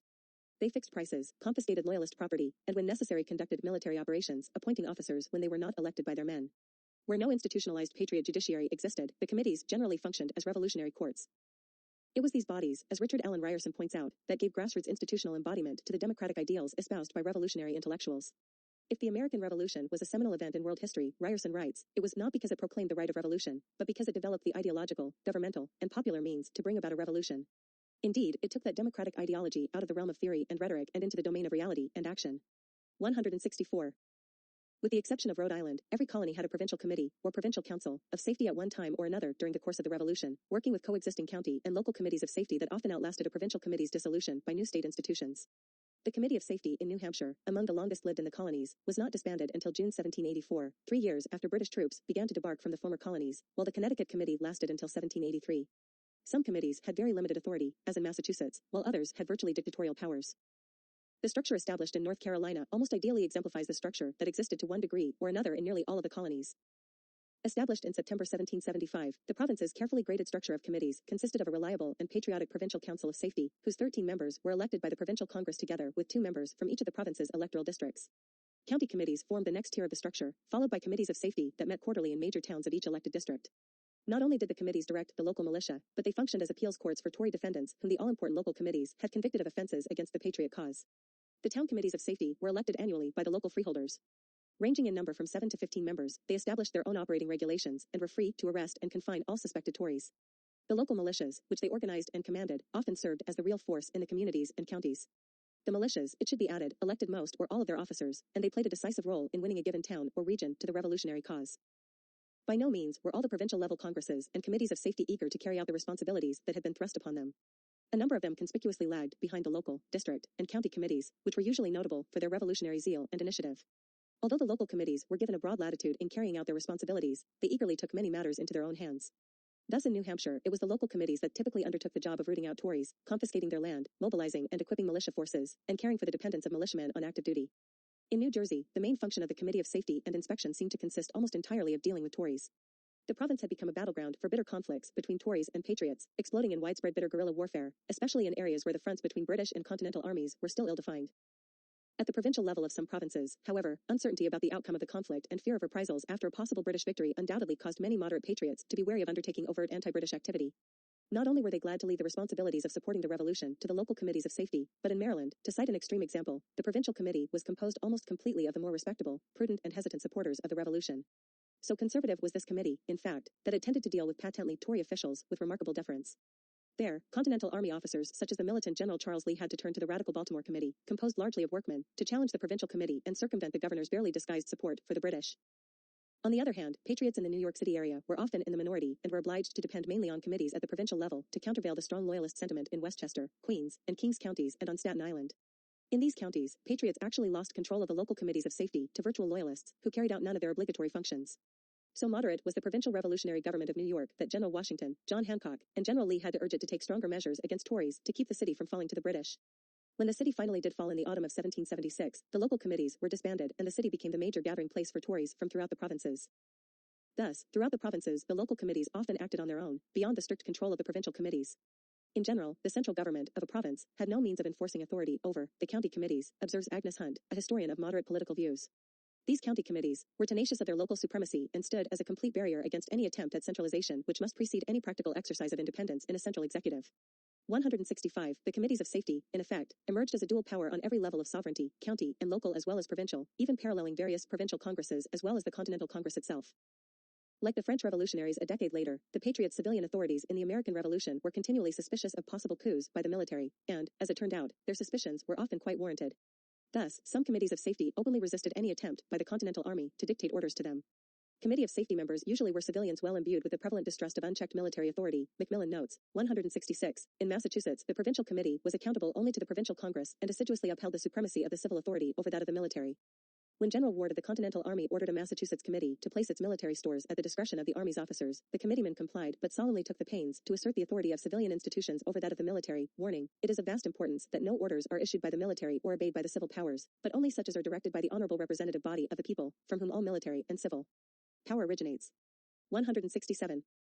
Essentially, all the institutions for a revolutionary democracy were very much in place in areas controlled by the revolutionaries. The New England town meeting was extended to many communities along the Atlantic seaboard and even to inland frontier settlements. Outside New England, as one patriot later recounted, resistance leaders envied the New England town meetings and their ability to unite the whole body of the people in the measures taken to oppose the Stamp Act induced other provinces to imitate their example. Even sizable cities developed popular assemblies of one kind or another that were markedly democratic. Thus, Charleston's patriotic local artisans consciously imported the New England town meeting to their city, an act that was all the easier because the city was unincorporated on the eve of the Revolution and lacked municipal bodies that patriots might use to press their resistance to British rule. In time, the town meeting gradually became the municipal government of the southern city. Initially, in 1768, mechanics and many other inhabitants of this town gathered to urge that South Carolina join the other provinces in the non-importation agreement. By September 1769, merchants and planters began to attend the boycott committee, so that the meeting soon became a general meeting of inhabitants, to consider of other matters for the general good besides non-importation.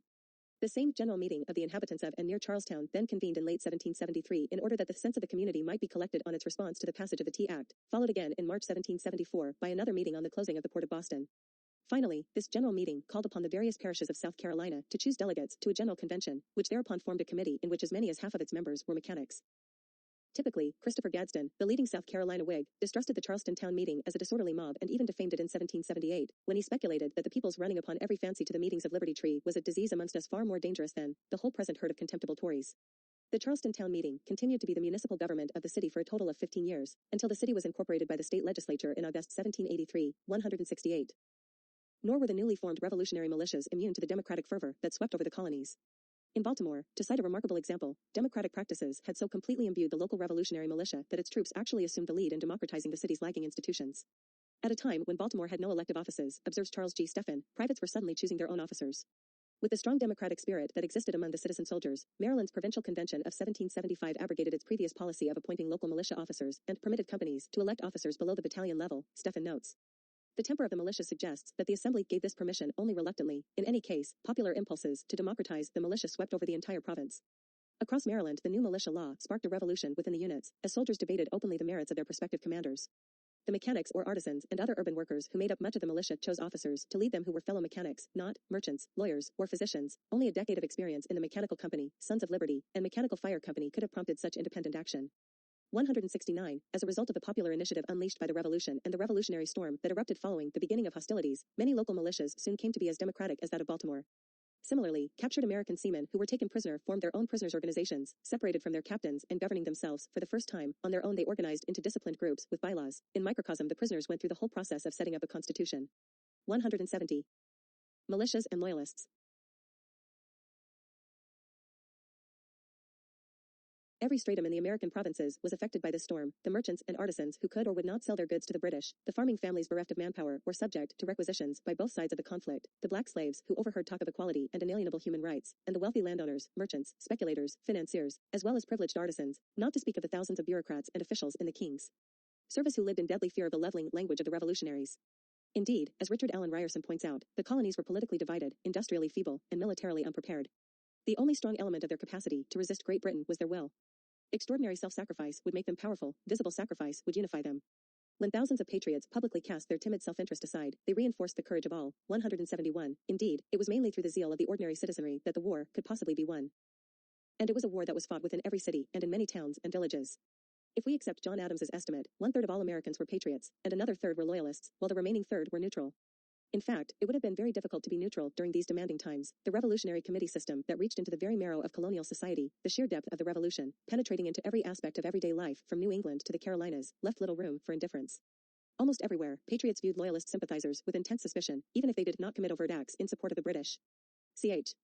Van Tyne, a historian sympathetic to opponents of the revolution, recounts in considerable detail the patriots' growing, active suspicion toward loyalists. Exclusion from public favor was the first step in the political purification, he notes. This social ostracism was at first informal. After the first violent agitation and discussion, there was a breaking of old bonds. Loyalists were sent to Coventry by their townsmen. Old friends did not speak as they met, neighbors ignored neighbors, Whig and Tory drifted further apart, because neither modified the views of the other by friendly argument. 172 lists of loyalist sympathizers were published, their businesses boycotted, and their homes often burned to the ground. Their presses were smashed by irate patriot crowds, while other loyalists were refused any services by tradesmen and mechanics. In Massachusetts in 1775 alone, 200 conservatives, including the Hutchinsons, left America altogether. Nor was it easy to hide one's views, neutral or otherwise, from public surveillance. Loyalists had initially been identified by their refusal to sign on to the Continental Association, but Patriot committeemen soon found that it was far too easy for someone to conceal his or her loyalty to the Crown by simply signing their name. To make identification more certain, loyalists or neutrals were identified by their failure to volunteer for militia associations or muster with the Patriot militia. Other activities that soon came to constitute punishable acts in support of the Crown included writing or speaking against the American cause, harboring or associating with known Tories, being in arms against the liberties of America, meaning arming oneself or others in support of the British, recruiting soldiers to fight for the British, drinking to the health of the king, even rejecting continental currency. Betraying the American cause soon became a punishable crime. According to resolves that the Continental Congress passed in August 1775, suspects arrested for anti-patriotic crimes could be tried by a local committee of safety, and their property temporarily placed in the custody of some discreet person whom the committee could appoint. By January 1776, even so moderate a patriot as General Washington described the Loyalists as abominable pests of society, demanding that vigorous measures, and such as at other times would appear extraordinary, are now become absolutely necessary. 173. In March, the Congress recommended that all arms found in the possession of non-associators, persons disaffected to the cause of America, and those who refused to take an oath of loyalty to the patriot cause be confiscated and placed in the temporary custody of a county committee. When General Washington complained to the Congress in June 1776 about the activities of Loyalists in New York, the province was ordered to create better means for detecting, restraining, and punishing disaffected and dangerous persons in that colony. 174. As the conflict intensified in scope and bitterness, punishment of Loyalists increased in severity, ranging from denunciation to fines, and worse. A Loyalist in Baltimore was required to pay £500 to the revolutionary government, as well as 9 shillings daily to each of the soldiers assigned to guard him under house arrest. In time, Tories were tarred and feathered, were tried and imprisoned. Weapons that had been confiscated only temporarily were kept for permanent use on behalf of the patriot cause. Indeed, revolutionary committees became increasingly ruthless in their treatment of their loyalist opponents, turning themselves into revolutionary tribunals, sentencing loyalist spies to death and filling prisons with supporters of the Crown. Some loyalists were exiled to other states. North Carolina's Committee of Secrecy, War, and Intelligence recommended that loyalists captured in the Battle of Moores Creek be sent to Maryland, Virginia, and Pennsylvania, since their pernicious influence might and probably would prove fatal. 175. Some revolutionaries held convicted Tories as prisoners of war in what Van Tyne calls reconcentration camps. 176. Finally, temporary confiscations of real and personal property became permanent possessions of the patriot cause and were sold off to support the Revolutionary Army. Indeed, sweeping confiscations of personal wealth, livestock, crops, and land that followed gave the American Revolution that leveling quality that conventional historians tend to ignore. After the mid-1770s, patriots seethed with so much hatred toward the Loyalists that even seemingly authentic neutrals, whom both sides, in fact, tended to view as closet opponents, began to suffer retribution. Very likely, many neutrals drifted from one side to the other, changing their allegiances with the fortunes of the contending forces. Beyond New York City and Long Island, the virtual capital of the British Army in America, the areas controlled by the Patriot and British forces shifted back and forth incessantly and were marked by ever-sharpening conflicts and destruction. But even if British regulars had taken and held all the urban centers and larger towns of the colonies, it is highly unlikely that they could have been able to conquer the rural areas in which the majority of Americans lived and worked. For the Redcoats to go too far inland was to risk decimation and defeat at the hands of armed yeomen, who easily changed from farmers into guerrillas. In January 1777, Washington's rout of a substantial British force at Princeton demonstrated that the British were incapable of holding the northern rural areas for any extended period of time, and were limited primarily to capturing and occupying colonial cities. It is not accidental that after General Howe captured Philadelphia on September 26, 1777, he made no attempt to pursue Washington into the countryside, where the battered Continental Army took refuge at Valley Forge, some 20 miles to the northwest. Although Howe might have all but wiped out the Patriot forces in a conventional battle, he prudently chose to settle back with his army in the safety of urban surroundings. The British could not win, observes Jesse Lemish, precisely because the Americans were fighting a popular war, and one that the Redcoats could not hope to win in the countryside, as the Battle of Saratoga was to prove. 177. The victory of the Americans over Major General John Burgoyne at Saratoga in October 1777 was not only the turning point of the war, but graphically testifies to the populist nature of the conflict. Burgoyne's ill-starred Saratoga campaign in the summer of 1777 was undertaken to cut New York off from New England, an enterprise that would have divided the northern colonies along the Hudson River. But Gentleman Johnny was hardly the man to lead an army of 4,000 British regulars, 3,000 Hessians, 1,000 Canadian militia, and highly unreliable Indian allies through the dense wilderness that separated Fort Ticonderoga at the southern tip of Lake Champlain from Fort Edward on the Hudson. Overloaded with baggage, with the families of his officers, and with supplies that were more suitable for conventional warfare in open country than a conflict in a heavily forested region, the army was slowed to a snail's pace, eventually to no more than 1 mile a day. This highly encumbered force contrasted markedly with the lightly equipped yeoman militia it opposed, which enjoyed enormous maneuverability and close proximity to a home base, and was thoroughly familiar with the terrain. Part officer, part light-minded courtier, Gentleman Johnny took nearly a month to reach Fort Edward, which the Americans by then had already abandoned. Lacking sufficient food for his men, Burgoyne made 2 expeditions into the countryside, which aroused all the Patriot forces in the area. The first expedition went up the St. Lawrence River to Oswego and then into Mohawk country, where it encountered such strong Patriot resistance that it retreated back into Canada, completely abandoning the main force under Burgoyne's command. The second expedition moved into the Hampshire Grants, later Vermont, and was wiped out by the Green Mountain Boys under the command of General John Stark. So completely had Burgoyne's march stirred up the countryside that zealous farmers and militia, almost twice as numerous as Burgoyne's own forces, which were now reduced to a mere 1,000 as a result of the 2 failed expeditions, surrounded him at Saratoga and forced him to surrender on October 17. Most of the men who brought this well-armed, largely European military force to a standstill and then to defeat were not professional soldiers, but armed farmers organized into militia units under elected officers, who fought more as an armed people than a professional army. The defeat served to reinforce British fears that rural America was not secure battleground on which to deploy a largely uninspired conventional military force, however easily it could capture cities and towns along the Atlantic coast. With this victory, the revolution sharpened in intensity, and Patriot and Loyalist fought each other with increasingly vicious measures. The conflict was fought by fair means or foul, in nearly all the colonies and at all levels of social life. Aside from more traditional forms of military engagement, guerrilla warfare sprang up everywhere, of partisan warfare, as Charles Royster calls it, 178, with all its attendant bitterness and cruelties. Once the British troops entered the countryside, they came under attack from revolutionary farmers, using tactics of mobility, withdrawal, and unexpected counterattack. They fled only when they could not win and turned and fought only when they had a good chance of victory. 179, snipers often decimated small detachments of British regulars and wiped out their patrols. Patriot guerrillas used roadblocks to impede the movement of British supplies, destroyed bridges that the redcoats needed in order to move in the wild countryside, conducted sudden raids from behind stone fences, and waged demoralizing small-scale engagements, until it was difficult, often impossible, for the British regulars and Hessian mercenaries to operate in the rural areas. Loyalists, too, took up arms in support of their own cause. Southern backwoodsmen who smoldered with resentment toward the Patriot tobacco planters, together with adventurers of all sorts who found the conflict an invitation to pillage and profiteer, incongruously joined Royalist elites to form a Loyalist party and, once the conflict had crossed a river of blood, established a military and guerrilla force in their own right. It is estimated that in New York, the Loyalist base for most of the war, some 42,000 American Loyalists created a Tory militia that often fought with British regulars. Together with small or large forces elsewhere in the colonies, they carried on a furious, continual assault against the Patriot forces.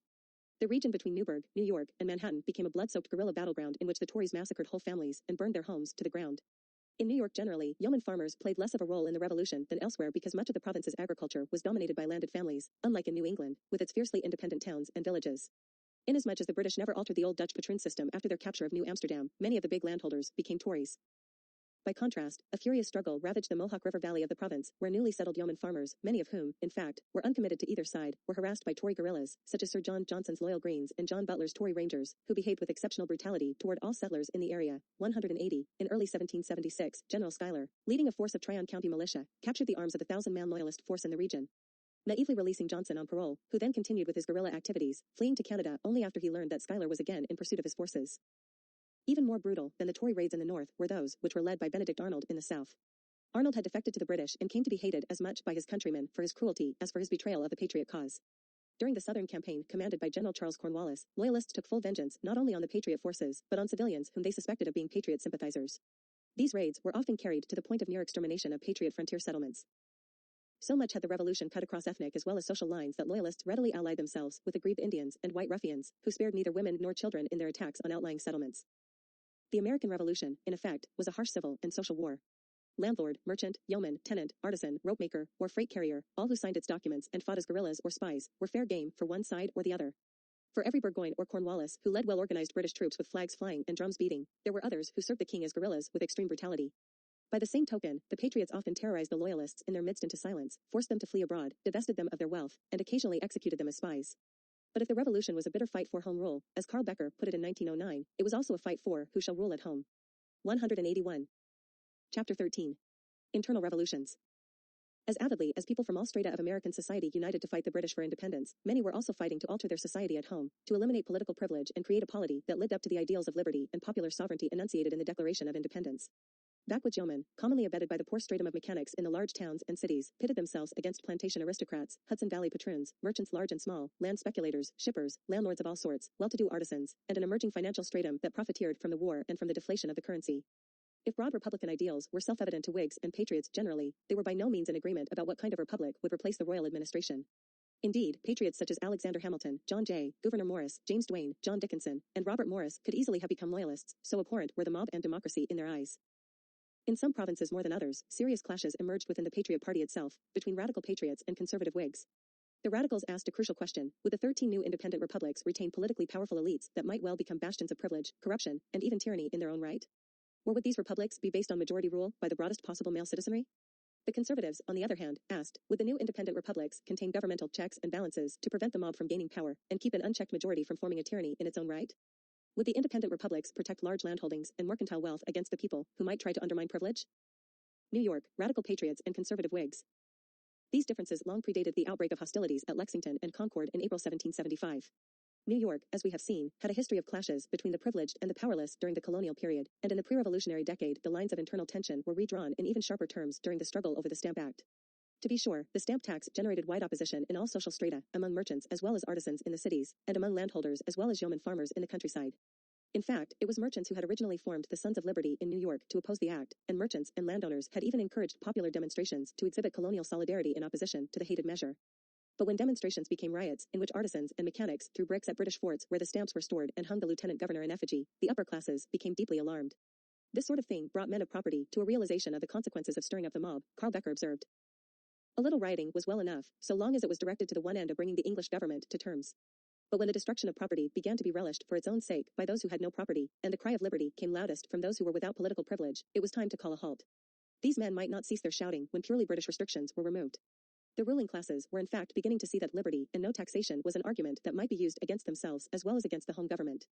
The doctrine of self-government, which for so many years they had used to justify resistance to colonial governors, was a two-edged sword that cut into the foundations of class privilege within the colony as well as into the foundations of royal authority without. Dimly at first, but with growing clearness, the privileged classes were beginning to realize the most difficult problem which the revolution was to present to them, the problem of maintaining their privileges against royal encroachment from above without losing them by popular encroachments from below. It was this dilemma which gave life and character to the conservative faction, 182. When the wealthier New York opponents of the Stamp Act felt that resistance had eluded their control and become too radical, opposition to British imperial policy divided sharply into radical and conservative factions. Thereafter, the wealthy and established merchants, the lawyers, and the Anglican clergy in the province began to resist the king's actions by cautious, moderate, and strictly legal means, forming their own separate party in order to do so. In 1770 they unilaterally abandoned the resistance policy of non-importation of goods that the colonists had agreed upon as a means of resisting the Townshend Act, thereby essentially ending the boycott in the province. In rural areas of New York, where the patroon system flourished, the large landholders were no less frightened by the specter of popular rule than were the merchants in the city. And their fears were more than justified. The tenant farmers who worked their ever larger baronial estates had long suffered under patroon rule and their resentments ran high. The rents the tenants were required to pay for their leaseholds were excessive, indeed, in some cases, they were obliged to pay quasi-feudal dues. When they sought recompense in court, justice was often meted out by a judge appointed by the landlord. Although many tenant farmers could meet the 40-shilling qualification for voting, they were reluctant to exercise this right in their own interests because voting occurred in public in the province, and people who dared to vote had to do so viva voce. Thus, a vote that was cast against the pleasure of the landholder upon whom the voter was precariously dependent could cost him his leasehold or worse. In 1766, the year after the Stamp Act riots, tenant farmers in Westchester and Dutchess counties finally refused to pay rents until landlords converted their tentative leaseholds into permanent freeholds. The landlords responded by evicting the tenants, who then took up arms, driving out local officials and smashing up the Poughkeepsie jail. In the hope that the Sons of Liberty in New York would rally to their support, they then threatened to march on the city and burn down Pierre Van Cortlamp's home. But the merchant-dominated organization, instead of acknowledging the commonality between its own demands for liberty and those of the oppressed rural poor, joined the landholders in urging royal troops to suppress the insurrection being waged by the rural levelers. Long after the royal troops obligingly put down the revolt, the tenant farmers harbored a deep bitterness against the city's wealthy Sons of Liberty. In turn, the landholders either joined the fairly conservative Whigs in the city, among them the Van Cortlands, Livingstons, Delanceys, and Phillipses, or else they became outright Tories and supported the British cause. Meanwhile, in the city itself the younger lawyers and merchants, led by Isaac Sears and Alexander McDougall, were forming their own popular movement, and their radical agitation caused consternation among the urban elites. After the Boston Tea Party and the closing of the port of Boston, the arrogantly conservative Whig, Gouverneur Morris, wrote in a letter on May 20th. These sheep, simple as they are, cannot be gulled as heretofore. In short, there is no ruling them, and now, to leave the metaphor, the heads of the mobility grow dangerous to the gentry, and how to keep them down is the question. While they correspond with the other colonies, call and dismiss popular assemblies, make resolves to bind the consciences of the rest of mankind, bully poor printers, and exert with full force all their other tribunicial powers, it is impossible to curb them. Morris went on to disgorge his contempt for the popular movement. The mob begin to think and to reason. Poor reptiles. It is with them a vernal morning, they are struggling to cast off their winter slough, they bask in the sunshine, and ere noon they will bite, depend upon it, the gentry begin to fear this. I see, and I see it with fear and trembling, that if the disputes with Great Britain continue, we shall be under the worst of all possible dominions, we shall be under the domination of a riotous mob. 183. And yet Morris favored independence from Britain. Apparently, conservative Whigs such as he realized that they would have to join the resistance if they hoped to dominate and control its trajectory.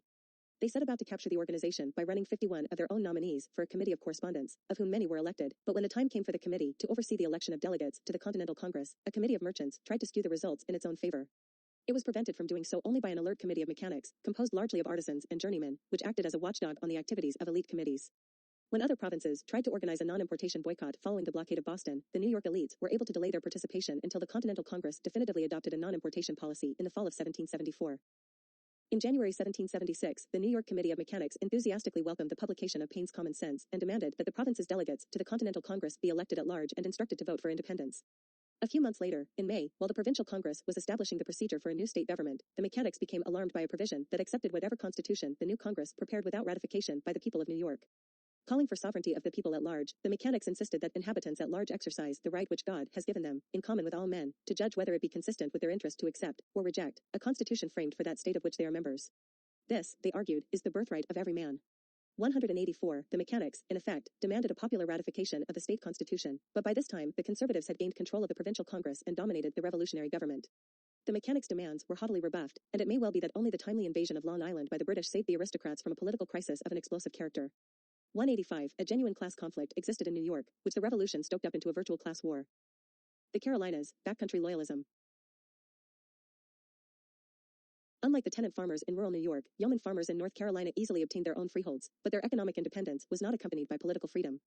Although two-thirds of the population lived in the backcountry on the eve of the Revolution, small farmers were drastically underrepresented in the assembly, which the numerically smaller coastal elites completely controlled. Nor was there any tradition in the South of voters instructing their representatives on how to vote, as was the case in New England. Local government, too, in North Carolina was egregiously unrepresentative.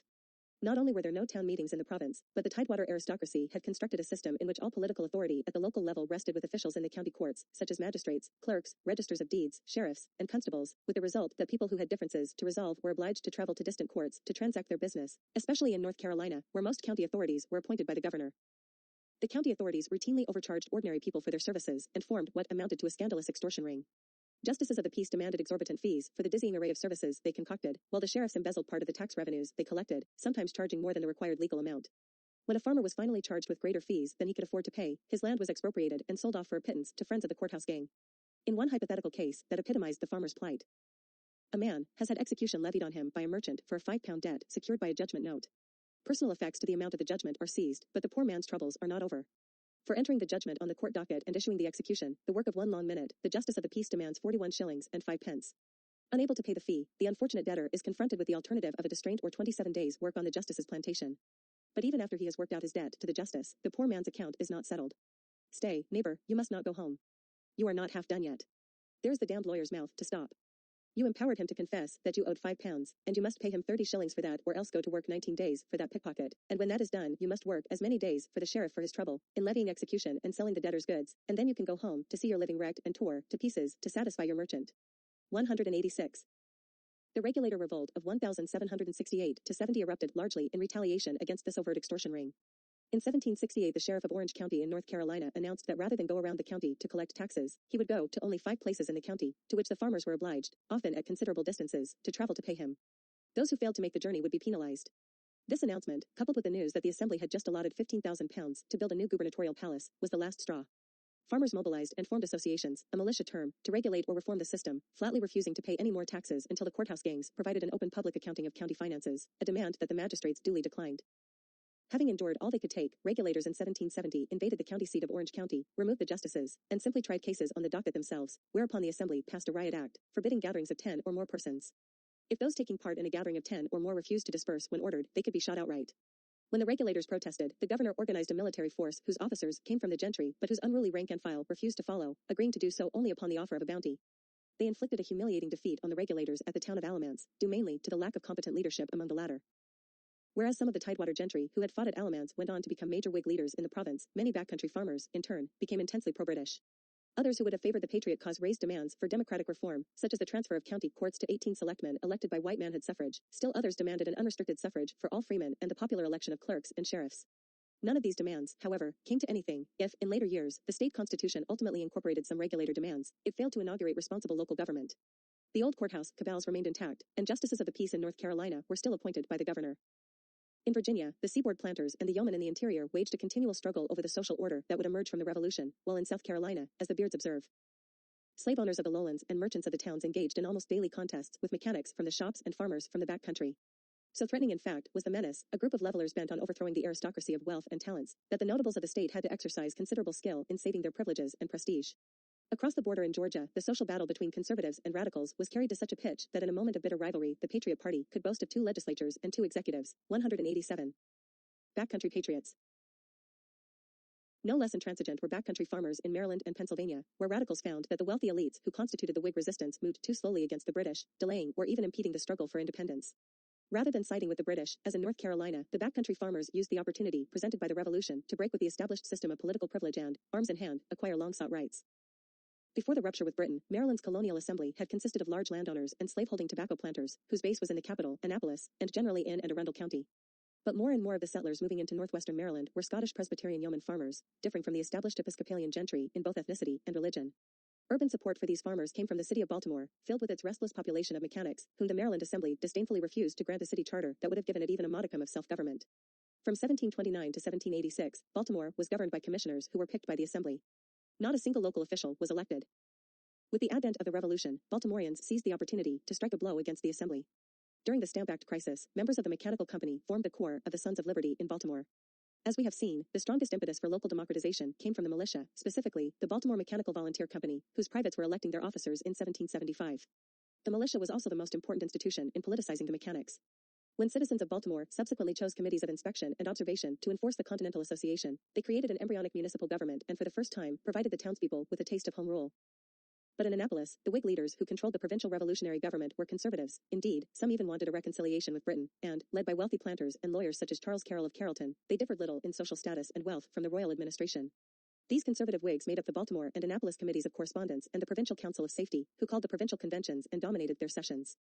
As a result, a furious patriot General Lee was obliged to turn to the Radical Baltimore Committee, made up mainly of artisans, to challenge the provincial committee and oppose the governor's barely disguised support for the British. Nor did the backcountry farmers of Maryland become loyalists. Although they had been grossly underrepresented in the colonial assembly and their resentments might well have inclined them toward the British, many of their local committees issued resolves in favor of independence. Not only were these former strong patriots, but they had little patience with the machinations of Whigs in the provincial convention, where debates were often kept secret from the public. The most decisive factor that seems to have rallied the Baltimore mechanics and backwoods farmers against these oligarchs, however, was the feat that the Maryland Whigs seemed to favor a reconciliation with Britain. The Frederick County Committee for the Mechanics and Farmers bluntly declared that the provincial convention was incompetent to the exigencies of the province and dangerous to our liberties. 188, not until June 28, 1776, under strong pressure from Baltimore radicals and backcountry patriots, did the convention instruct Maryland's delegates to the Continental Congress to vote for independence. As to the new convention that was to be held on August 1 in order to draft a state constitution, the backcountry militia declared that whether they met the property qualification or not, they had the right to vote for delegates since they had armed in defense of the country. Although this principle guided the Frederick County voters in electing their delegates, the convention refused to seat them. It finally adopted a constitution that was based on the typically conservative checks and balances model that preserved the political privileges of the elites. But in 1777, the Baltimore Radicals formed the extra-legal countervailing Baltimore Whig Club to express their dissatisfaction with the conservatism of the new state government and vigorously pressed it to harry Tories from the land. Pennsylvania democracy. Undoubtedly, the most radical and, for a time, the most successful internal revolution in the American provinces occurred in Pennsylvania, where backwoods yeomen fought furiously not only to achieve independence from Britain but to take political power from the Quaker and other oligarchs in Philadelphia. While the conflict between America and Britain overshadowed internal conflicts in many of the other colonies, in Pennsylvania internal conflicts ultimately even superseded the conflict for independence in importance. The Revolution radically transformed Pennsylvanians from parochial and docile freemen who bowed to their cultural and social betters into cosmopolitan, contentious citizens. More than any other province, Pennsylvania was torn by a genuine class war. On paper, Pennsylvania's charter of 1701, granted by William Penn, had provided the colony with a relatively democratic government, annual elections, an upper house of only limited powers, and an assembly with a wide range of legislative powers. In the backcountry, moreover, western Pennsylvanians had far less to complain about than had the inhabitants of the Carolinas. Pennsylvania's yeoman farmers had, if not town meetings, at least relatively responsive local government. The citizens elected their own sheriffs, the justices of the peace as well as the members of county boards who levied their local taxes. Nor was the voting franchise narrow. Rather, in the West the suffrage was so broad and land so abundant that nearly every farmer of whatever ethnicity had the requisite freehold to qualify for the vote. Yet in practice, Pennsylvania at the provincial level was as oligarchical as North Carolina. As late as 1774, Quaker merchants and lawyers essentially ruled the colony by means of two devices. One was a suffrage based on a high property qualification for residents of the city of Philadelphia. Unlike the suffrage in the West, this restriction excluded most lower-class inhabitants of the city, so that only about one-third of the white males could vote. Second, the Philadelphia elite saw to it that the Western inhabitants were grossly underrepresented in the colonial assembly. Although the Quakers made up only 1/10 of the colony's population, they controlled more than a third of the assembly representation. In 1770, the original eastern counties of Philadelphia, Bucks, and Chester, and the city of Philadelphia sent a combined 24 representatives to the assembly, while the 5 western counties sent only 10. The ever more numerous Westerners continually petitioned the assembly to gain representation proportionate to their numbers, but the Quakers consistently denied their petitions lest reapportionment cost them their political control. At times when, under pressure of circumstances, they could no longer avoid admitting representation to a newly created county, the oligarchy would draw its borders much larger than the densely populated eastern counties, and allotted only a few representatives. Inasmuch as representation was based on a county, irrespective of its area or demographic numbers, Western delegates increased only slightly in number, even though their potential constituents grew rapidly over time. Another source of Western discontent was the fact that the Quaker Assembly refused to aid the Westerners in their backcountry wars with the Indians. The pacifism of the Quakers enraged the frontiersmen, who, as in western North Carolina, were also ethnically and religiously different from the coastal elites, primarily Scotch-Irish Presbyterians and German religious dissidents rather than English. Initially, the early years of the Revolutionary period were very tranquil in Pennsylvania. The British imperial policies that outraged other provinces had left the local, presumably pacifist, Quaker elite remarkably unruffled. Indeed, the Pennsylvania legislature was the only major assembly in British North America that engaged in no sharp controversy with the ministry during the years between the passage of the Stamp Act in 1765 and the Intolerable Acts in 1774. The Pennsylvania elite may have considered these breaches to be affairs of the royal colonies. After all, Pennsylvania remained a proprietary colony, technically a possession of the Penn family and not of the crown. Although Philadelphians formed an effective committee during the Stamp Act crisis to resist the act and held a number of demonstrations, citizen protests were mild compared with the furor that the act aroused in New York and New England. Led most notably by the merchant Charles Thompson, Pennsylvanians participated in the Townsend Act boycott in March 1769, electing a committee to enforce it. In 1770, Thompson, called by John Adams the Sam Adams of Pennsylvania, formed a faction on the committee that was committed to earnestly resisting imperial policy. This faction both helped and was helped by a growing articulate and united mechanic class in Philadelphia. In September 1770, however, the Pennsylvania merchant Whigs, like their fellow importers in New York, unilaterally abandoned the non-importation boycott of the Townsend duties. The mechanic spokesman denounced the merchant Whigs for this betrayal. Since the boycott affected the public welfare, they argued, all tradesmen, merchants and artisans, farmers, and other freemen should have participated in any decision on making such a change. 189. This act of betrayal destroyed the merchants' reputation among the politically active community of the province, which ceased to look to them for leadership. Clearly a new, more radical set of leaders and institutions was needed. In particular, Thompson mobilized a new resistance movement in the city's neighborhoods, and by November 1773 the Patriot faction formed a committee of 24 to resist the passage of the Tea Act, whose members included the core Patriot spokesmen at this time, Charles Thompson, Thomas Mifflin, and Joseph Reed. Although the members of this committee were less affluent than any established Pennsylvania committee, they increasingly defined the resistance movement more in ideological rather than economic terms. In 1774, townspeople militantly refused to allow the East India Company's tea to be unloaded in the city of brotherly love. Partly as a result of the committee's efforts, a large number of Philadelphians had moved from a resigned acceptance of all British authority to opposition to the imperial policies. In time, most of the leading wealthy families of the city, including merchants, lawyers, and liberal members of the Quaker oligarchy, came to favor the Whig cause, but the Whigs were still sharply divided over how far to carry resistance to British imperial policy. While conservative Whigs favored a cautious and legal approach, the radicals favored bold and extra-legal action, with the result that between 1774 and 1777, the conservative and radical factions began to openly struggle with each other for control of the resistance movement. Meanwhile, between May 1774 and July 1776, the new committees that sprang up in the city not only reflected this struggle, but gave the citizenry dramatic experience in self-government. As Richard Allen Ryerson points out, this movement quietly worked a revolution in Pennsylvania politics. In these 26 months more than 180 Philadelphians served on civilian committees, another 100 sat on the city militia's committee of privates. In rural Pennsylvania, another 1,000 persons were committeemen on civilian boards alone. Perhaps 90% of these individuals had never before held public office. The committees revolutionized Pennsylvania politics not only by what they planned, said, and did, but by what they were. 190. In May 1774, word of the closing of the port of Boston spread to Philadelphia. When Paul Revere rode into Philadelphia bearing an appeal from the Boston Committee of Correspondence for the city's support, he was greeted enthusiastically not only by the radical Whigs, but by the committees, who agreed to support the city. On June 1, the day the port was to be shut down, radical committeemen tried to mobilize the whole community, and, as a public show of support for Boston, Thompson called a solemn pause in which all regular business was suspended so that citizens could ponder the imperial crisis. Thompson, in effect, had called a general strike. Typically, the Quakers refused to participate, but most Philadelphians closed their shops, and church bells rang out for the entire day. In anticipation of the upcoming Continental Congress, which was to meet in Philadelphia, the Committee of 19 demanded that Governor Thomas Penn call the Pennsylvania Assembly into session so that it could choose delegates for the Congress, but the stubborn Penn refused, whereupon the committee called a public assembly on June 18 that elected a larger committee of correspondence that was empowered, in the assembly's stead, to call a provincial convention to elect the delegates. This committee sent out a letter to all the counties in Pennsylvania, urging them to form committees of their own. The members, they advised, should be chosen by citizens in every district and township in the county. These county committees, in turn, were asked to send delegates to the provincial convention, which would then choose delegates to the Continental Congress. Thus, between June and July, with the help of Philadelphia radicals, a comprehensive committee system was created that essentially coordinated the resistance effort throughout the province. Pennsylvanians formed local committees and assembled delegates at the provincial convention with such eagerness that one can only conclude that their distrust of the Assembly's ability to handle the crisis must have been enormous. The men they elected to the provincial convention met on July 15, 1774, passed resolves against all the abuses of British imperial policy, voted to join the Continental Association, and chose delegates to the Congress. In the meantime, realizing that the situation might well slip out of his and the Assembly's control, Governor Penn decided to call the Assembly into session after all. Dominated by conservative Whigs, the Assembly met at the same time as the Radicals' provincial convention. Indeed, Pennsylvania was the only colony where rival assemblies met simultaneously. The official assembly's aim was to keep resistance activities legal. It ignored the provincial convention's extra-legal resolves and activities and chose its own delegates to the Continental Congress. Led by Joseph Galloway, these delegates were distinctly conservative in outlook and were given no instructions to vote for independence.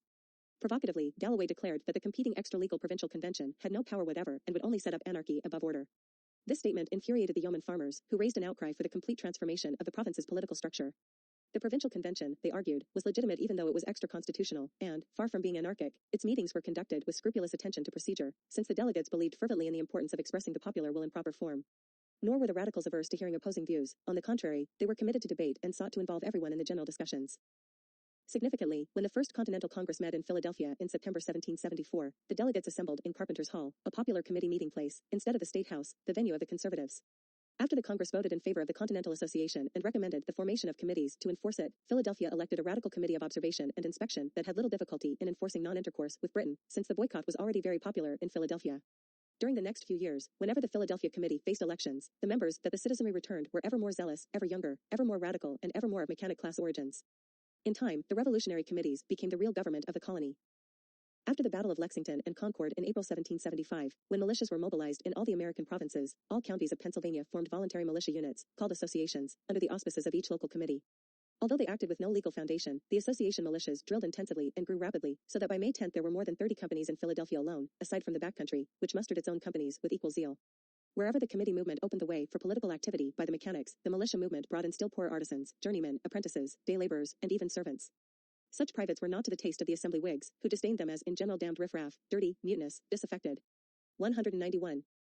From the start, the radicalism of the Pennsylvania militiamen assumed a highly militant form. Indeed, no longer a mob, they were now organizing politically as well as militarily. Deeply committed to the preservation of their communities and their liberties, they opposed all those who resisted their rights in Pennsylvania at least as much as they opposed British imperial policy. Like the Maryland radicals, the political procedures of the individual companies fostered a spirit of democracy, as Alicia Douglas observes. Political debates among the associators, as the Pennsylvania militiamen were called, was intense. The uneducated soldiers learned from the radical intellectuals they met in the ranks, and privates elected the junior officers and even some of the senior officers who were to command them. The associations served as a kind of school for democratic processes. 192, much like the new model army during the English Revolution. Their commitment to egalitarianism even extended to uniforms. Although the officers were demanding that they wear expensive and distinctive uniforms, the ordinary militiamen in a May 1775 broadside declared that all soldiers should wear cheap hunting shirts, which would level all distinctions within the ranks. 193. Proud of their own patriotic virtue and service to their community, these men felt strongly that service in the militia should be universal. Every able-bodied man, they argued, should associate as a matter of civic virtue. Increasingly, they despised those who refused to associate as opportunistic and self-interested, seeking only to profit from the war that others were fighting. Indeed, a man's worth was to be judged, they contended, not by his birth or wealth, but by the intensity of his commitment to the revolution. If a man could not serve, for whatever reason, he should at least make some significant financial payment to underwrite those who did. A source of particular resentment for the associators was the pacifism of the Quakers and the privileges this ideology conferred upon them, an ideology for which the conservative Whig Assembly exhibited an inordinate degree of solicitude. Indeed, the Quakers were exempt not only from serving in the militias, but from paying any taxes to support them. The associators viewed this exemption as a dodge by which the Quakers used their religious scruples to avoid aiding the patriot cause, a hostility that was exacerbated by the fact that Quaker oligarchs owned some of the largest and wealthiest estates in the province. Thus the associators strongly felt that the Quakers should at least be taxed, preferably in proportion to the property they owned, to pay the soldiers who were protecting their community and to support their families while they were away from their fields. Time and again, the Philadelphia Committee demanded that the Assembly guarantee pay for the associators, which the Assembly repeatedly rebuffed, again feeding the resentments of the backcountry farmers. Ill feeling toward the Assembly's failures grew, as it had to. Perhaps more than in any other province, the conservatives of Pennsylvania were intractable about making concessions to those who would challenge their rule. Accordingly, the Philadelphia Committee called another provincial convention, which met in early 1775, to protest the tepid way in which the Assembly was conducting the opposition to Britain. During the summer of 1775, a large network of institutions, often with overlapping memberships, the local committees of observation and new committees of militia officers, even committees of militia privates, so redolent of the leveler agitators a century and a half earlier in Britain, began to function as the real power in the colony. The Committee of Privates was particularly militant in demanding sacrifices from the Quakers. Its members refused even to serve as Minutemen as long as the Quakers were exempted from both service and special taxation, a decision the officers endorsed, declaring that it was unreasonable to expect privates to remain in the field, while a great number of men equally able to bear arms are suffered to remain at home. 194. Further, the officers noted that people sincerely and religiously scrupulous are but few in comparison to those who upon this occasion, as well as others, make conscience a convenience, that a very considerable share of the property of the province is in the hands of people professing to be of tender conscience in military matters, that the associators think it extremely hard that they should risk their lives and injure their fortunes in defense of those who will not be of the least assistance in this great struggle. 195. When the Conservative Assembly met again in September, the privates demanded that it tax non-associators in lieu of military service. At length the Assembly gave in, but even in making this concession it humiliated the associators. The levy, some 50 shillings, was not only woefully inadequate but seemed to place a pitifully low price on privates who were endangering their lives in the patriot cause. Gallingly, it even stipulated that the pay for the soldiers in the training period was to be drawn from poor relief rather than from a special fund, another flagrant insult, inasmuch as the privates hardly saw remuneration as charity and demanded full support for their entire term of military service. In particular, the Assembly insulted the Philadelphia associators by continuing to deny them the right to vote. The associators considered it a self-evident truth that every armed man who was defending the province should have the franchise, regardless of how much property he owned, indeed, even if he received alms or was a servant or tenant, and regardless of age. Despite a resolve by the Committee of Privates to this effect on February 23, 1776, the Assembly not only denied its request but even had the effrontery to choose officers for the associations. As the Committee of Privates declared to the Assembly, those who expose their lives in defense of a country should be admitted to the enjoyment of all the rights and privileges of a citizen of that country which they have defended and protected. 196. The associators thereupon openly repudiated the authority of the Assembly altogether, setting the stage for an open conflict between the two clashing authorities. During the period between the Intolerable Acts of 1774 and the Declaration of Independence in 1776, most of the other colonies were already at war with Britain and had already shed their colonial governments and royal governors, which meant almost inescapably that they were committed to independence. The conservative Pennsylvania colonial government, which had been established under British rule, still held office even as revolutionary passions boiled over among the citizenry. Not only did the Colonial Assembly refuse to pay soldiers adequately, but it still refused to extend the franchise to them and, as we have seen, refused to instruct Pennsylvania's delegates to vote for independence in the Continental Congress. Independence now became a crucial issue in the province because it meant an end to the existing colonial government as well as the establishment of a republic. In short, arguments for independence in Pennsylvania were actually direct assaults on the legitimacy of the Assembly and established government by the supporters of committee power. The only way to secure the liberties of the people, the committeemen concluded, was for the people to run their own affairs. No longer in revolt merely against British rule, they were calling for a new political and social order in the colony itself. The Assembly patently feared political and social revolution more than anything else, and its fears were only heightened after Paine's Common Sense appeared in January 1776. One of the Pennsylvania Whig leaders, John Dickinson, who had formerly worked with the more radical elements, now lauded the power of the king and parliament as indispensable to protect the colonies from disunion and civil war. Without the monarchy, the democratic power might prostrate all barriers and involve the state in ruin. 197. Besides, the Whigs argued, there was no need for a revolutionary government. After all, they controlled the Assembly. When the Assembly met in May, however, it once again refused to instruct the delegates to vote for independence. The Radicals now decided to remove the Conservatives from power by force, seize sovereignty in the state, and establish an independent revolutionary government. The Continental Congress meeting in Philadelphia, meanwhile, was eminently willing to help them. The Congress had looked upon the Pennsylvania Assembly's obstinacy with increasing impatience. Clearly, if Pennsylvania were ever to cast its vote for independence, its delegates would have to be under the instructions of a different provincial government. It was with this situation in mind that, on May 10, 1776, John Adams proposed a resolution that those provinces that had not yet adopted governments sufficient to the exigencies of their affairs should be encouraged to adopt such government as shall, in the opinion of the representatives of the people, best conduce to the happiness and safety of their constituents in particular and America in general. 198. No government that still held power under the authority of Britain could be considered satisfactory any longer. New governments should be formed that derived their power from the people. For all practical purposes, the Congress's advice amounted to a general recommendation that the provinces still under the old system of colonial government undertake a revolution, and, since all the other provinces had by then shed their old governments, the recommendation was clearly directed at Pennsylvania. Adams's resolution was passed on May 15, and a general meeting of Philadelphia inhabitants on May 18 used it to legitimate the abolition of the Assembly. The existing Assembly, it resolved, had no right to form a new state government, since any government it formed would be a means of subjecting us and our posterity to greater grievances than any we have hitherto experienced. 199. 2 days later, the Philadelphia Committee, now directed by Tom Paine, James Cannon, and David Rittenhouse, called for a constitutional convention for Pennsylvania to be held the following month to carry out the resolve of May 15 and, in a demand cheered by the 4,000 or 5,000 people who attended the meeting, to form a new government for the province. The Assembly's days were quickly running out. For its June 10 meeting, it could not even attract a quorum of members, and on June 14 those members who were present quickly instructed the delegates to vote for independence. The Provincial Conference of Committees met on June 18 and declared the end of the Assembly. Moreover, the conference directed that all adult associators and legal voters who repudiated loyalty to Britain be eligible to vote for delegates to the Constitutional Convention, whose purpose was to establish a new government, on the authority of the people only. No unrepentant Tory who had attacked this takeover of power by the committees could vote, and the people were urged to mandate their delegates with instructions on how to vote at the convention. When the Constitutional Convention met on July 15, 1776, the more conservative Whigs did not show up, thereby abandoning the political stage to their radical opponents. The delegates in attendance were mainly farmers and artisans who had been active associators, led chiefly by Paine, Rittenhouse, Cannon, and Thomas Young, and the constitution they established was the most democratic that any American state had created up to that time, to be surpassed only by the one that Young subsequently wrote for Vermont after he left Pennsylvania, closely resembling the model that Paine had recommended in Common Sense. According to its preamble, government was to hold power without partiality for or prejudice against any particular class, sect, or denomination of men whatever. 200. There was to be only a single legislative chamber in the government, rather than two, elected annually by citizens, whose franchise would not be limited by any property qualification. Every tax-paying freeman over the age of 21 could both vote and hold office.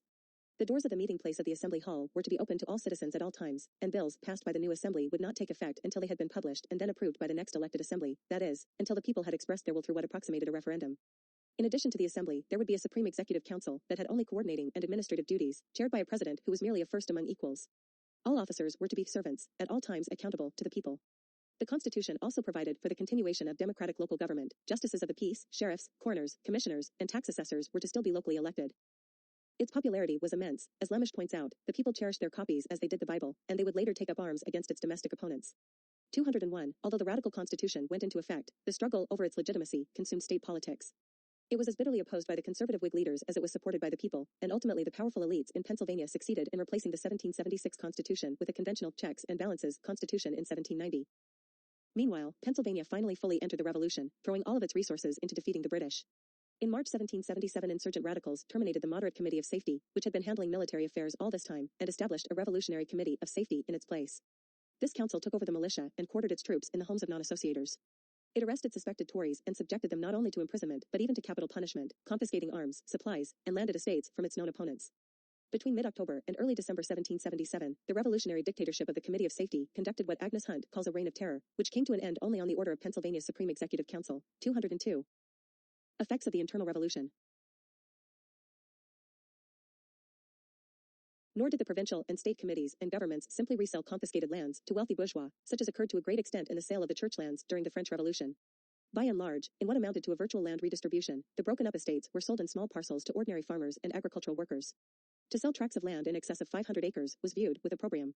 Characteristically, the enormous De Lancey estate in southern New York was parceled out among 275 independent buyers, while the Roger Morris estate in Putnam County was acquired in modest plots by about 250 purchasers. Sch. Van Tyne observed of the Loyalist movement in New York, the revolutionaries in their land policy were thus leveling, equalizing, and making more democratic the whole social structure of at least the northern colonies and those of the mid-Atlantic seaboard. 203. Nor was it simply the quasi-feudal estates of the New York patroons that were broken up. A sizable part of the lands of the American landed aristocracy as well as lesser gentry were disposed of in this fashion. The largest estate confiscated in all colonies was that of the Penn family, which at 21.5 million acres was worth £1 million. Under the Divesting Act of 1779, Pennsylvania's Assembly took control of these vast holdings of the proprietor's family. Virginia confiscated the 6 million acre Fairfax estate. In Massachusetts, a law was passed confiscating the property of everyone who had fought against the colonies. The aristocratic William Pepperell lost his lands, which stretched for 30 miles along the coast of Maine, then part of Massachusetts. In New Hampshire, 28 Tory estates were confiscated, including the property of the royal governor, Wentworth, while in New Jersey 500 Tory estates were taken over and sold in smaller packages to other citizens. In North Carolina, confiscated land was sold in 200-acre plots. The crown domains also fell into the hands of state legislatures, most notably the forests of New Hampshire. This intensive political education in human rights and liberties could not help but call attention to the plight of those who, in America itself, had none. The Quaker oligarchy in Philadelphia fought slavery as resolutely as they opposed the Patriots, owing largely to their pacifism. Indeed, the first anti-slavery society in the world was formed at a meeting of Quakers in Philadelphia on April 14, 1775. This society, as well as subsequent ones, gained direct or indirect support from such prominent figures as Benjamin Franklin, Benjamin Rush, Abigail Adams, Tom Paine, and a multitude of small religious sections. In 1780, Pennsylvania passed a law instituting the gradual abolition of slavery. As its preamble stated, when we consider our deliverance from the abhorrent condition to which Great Britain has tried to reduce us, we are called on to manifest the sincerity of our profession of freedom and to give substantial proof of gratitude by extending a portion of our freedom to others, who, although of a different color, are the work of the same Almighty God. In 1785, the Society for Promoting the Manumission of Slaves was formed in New York, and a similar society in 1788 in Delaware, which had already abolished the slave trade in 1775. Connecticut and Rhode Island outlawed the slave trade in 1774, while Vermont, even before Pennsylvania and other colonies, forbade the existence of involuntary servitude in any form whatever from its inception as a short-lived republic in its Constitution of 1777. In 1780, the Massachusetts Supreme Court ruled that the state's constitution had abolished slavery within its borders when it said all men are born free and equal. Even in Virginia, a law easing manumission in 1782 led to the freeing of more than 10,000 slaves in 8 years. But in most southern states, the very opposite pattern prevailed. North Carolina made the manumission of slaves more difficult than before the Revolution. South Carolina gave slaves as bounties to induce white residents to enlist in the Continental Army, turning them into a form of human currency to pay soldiers from the South. If Americans, tragically, did not abolish slavery in the South until some 90 years later, they legally eliminated all remaining feudal privileges that had been carried over from the Old World to the New. To be sure, more state constitutions instituted by the Revolution followed the guidelines prescribed by John Adams in his relatively conservative thoughts on government than those of Tom Paine in Common Sense. Thus, most of the new states had two legislatures, and property qualifications for voting and holding office disfranchised many people until decades later, when the qualifications were dropped completely. To this extent, the conservative Whigs prevailed in the internal revolution. The Whig leaders of 1776, observes Douglas, could congratulate themselves after the struggle that their revolution, like that of 1688, was glorious as much for what it left untouched as for what it had altered. 204, as in the English Revolution, the radical tendencies were ultimately defeated. Yet the mobilization for the revolution brought active and direct participation in political life to thousands. Not only did Republicans stand in opposition to Royalists, but Democrats stood in opposition to Republicans, if not in name then in practice. Indeed, the revolution both preserved and built a democracy within the American Republic. This democracy took the form of committees that oversaw a wide variety of crucial tasks, of town meetings, which swept from New England to the other provinces and which the ruling strata dismembered only in part after the war. It took the form of a democratic and popular militia. And people abroad avidly watched the revolution unfold, later borrowing its radical vocabulary as well as its insurrectionary institutions. What an engine! John Adams wrote of the committees. France imitated it and produced a revolution. And all Europe was inclined to imitate it for the same revolutionary purposes. 205. Chapter 14. Shay's Rebellion and the Constitution of 1789. Even after independence was achieved, prominent Whigs and radical patriots continued their battle over what kind of republic the states should establish. Most of the moderate Whigs favored a strong, unitary, centralized republic after the war was over. To the camp of John Adams, James Wilson, and Gouverneur Morris were now added Alexander Hamilton, James Madison, and John Jay, as well as many lesser figures. Some of these men, to be sure, were more centralistic in their views. Hamilton and Morris, in fact, would not have been averse to a constitutional monarchy, whereas Adams and Madison merely wanted an oligarchical republic in which mainly men of wealth and talents would hold power, in short, a republic that contained checks against mob rule. Many patriots, on the other hand, favored a quasi-confederal republic. Richard Henry Lee, John Rutledge, Christopher Gadsden, Thomas Jefferson, Patrick Henry, and Samuel Adams sought to devolve real power on to the state governments or, more precisely, the state legislatures. None of these parties, however, favored building the new republic upon the institutional machinery of the Revolution, notably the town meetings, popular assemblies, conventions, and the far-flung committee system. Still less did they wish to establish a revolution in permanence, with higher levels of authority whose powers diminished as their scope widened and were fully accountable to the local communities, in which real power reposed. Few even held the word democracy in high esteem, although it was to enter into common use as time passed by. The committee system disbanded as quickly as possible once the state governments were in place, sometimes even before hostilities came to an end. In Pennsylvania, the rule of the backwoods farmers who had unseated the Quaker establishment came to an end when the radical Constitution of 1776 was replaced with a bicameral and gubernatorial structure that restored the privileges of the Philadelphia elite in 1790. At the same time, state governments made resolute and largely successful efforts to replace the town meetings and popular assemblies with a system of mayors and city councils. Any man, wrote Gadsden, whatever station his country may have put him in during the war, should fall cheerfully into the ranks again, sacrificing all resentments and private feelings to the good of the state, whose legislatures and governors were to be untrammeled by citizens. 206. Charleston was duly incorporated in 1783, followed by New Haven and towns in New Jersey and Virginia, many of which had established town meeting forms of political management. The tide of civic incorporation, however, was halted in much of New England, where Sam Adams and his supporters adamantly rescued the Boston town meeting from what they regarded as the encroachment of tyranny. The conflict over municipal self-government was essentially a duel between the wealthy and the relatively poor. In nearly all cases, the commercial and patrician strata of the population furiously opposed civic democracy, while less fortunate artisans, laborers, radical intellectuals, and farmers firmly supported it. In Massachusetts, despite the persistence of the town meetings, the new state constitution, framed primarily by John Adams, now a conservative lawyer, and James Bowdoin, a hard-fisted businessman, raised property qualifications for voting by 50% and required sizable estates for holding senatorial, representative, and gubernatorial offices. This constitution, like so many others, clearly reflected the interests of the merchants, lawyers, and well-to-do. As Samuel Eliot Morison observes, the Massachusetts Constitution of 1780 was a lawyers' and merchants' constitution, directed towards something like quarterdeck efficiency in government and the protection of property against democratic pirates. 207. On this score, Massachusetts suffered setbacks after the Revolution that were not to be undone for years to come. Articles of Confederation. At the national level, however, it was the Confederalists who seemed to prevail over the Centralists in the 1780s. Owing to their years of struggle against the arbitrary power of the Crown, Americans had become acutely mistrustful of any central authority, which they still identified with a single executive. The Articles of Confederation, drawn up in the heat of the Revolutionary conflict and ratified in 1781 as the constitutional document for interstate cooperation, created only a loose alliance between the states, giving rise, in effect, to 13 new and independent republics. In this sense, the Articles created a decentralized national polity, albeit by no means a democracy based on local bodies and entities. The second article declared quite bluntly, each state retains its sovereignty, freedom and independence, and every power, jurisdiction, and right, which is not by this confederation expressly delegated to the United States in Congress assembled.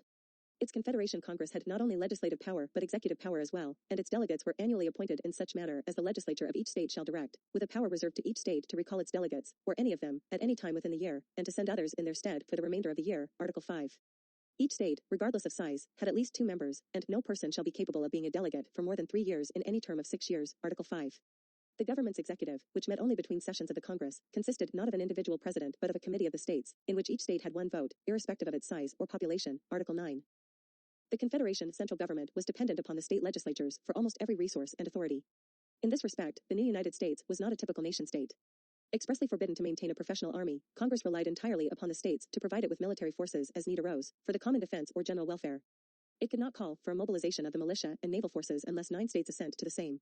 Nor could the Congress levy taxes or collect customs duties unless every state agreed to it in a unanimous vote, and therefore it was entirely beholden to the state legislatures for financial resources. If a state was delinquent in fulfilling a congressional request for revenue or military forces, as every state was, in fact, Congress could not punish it.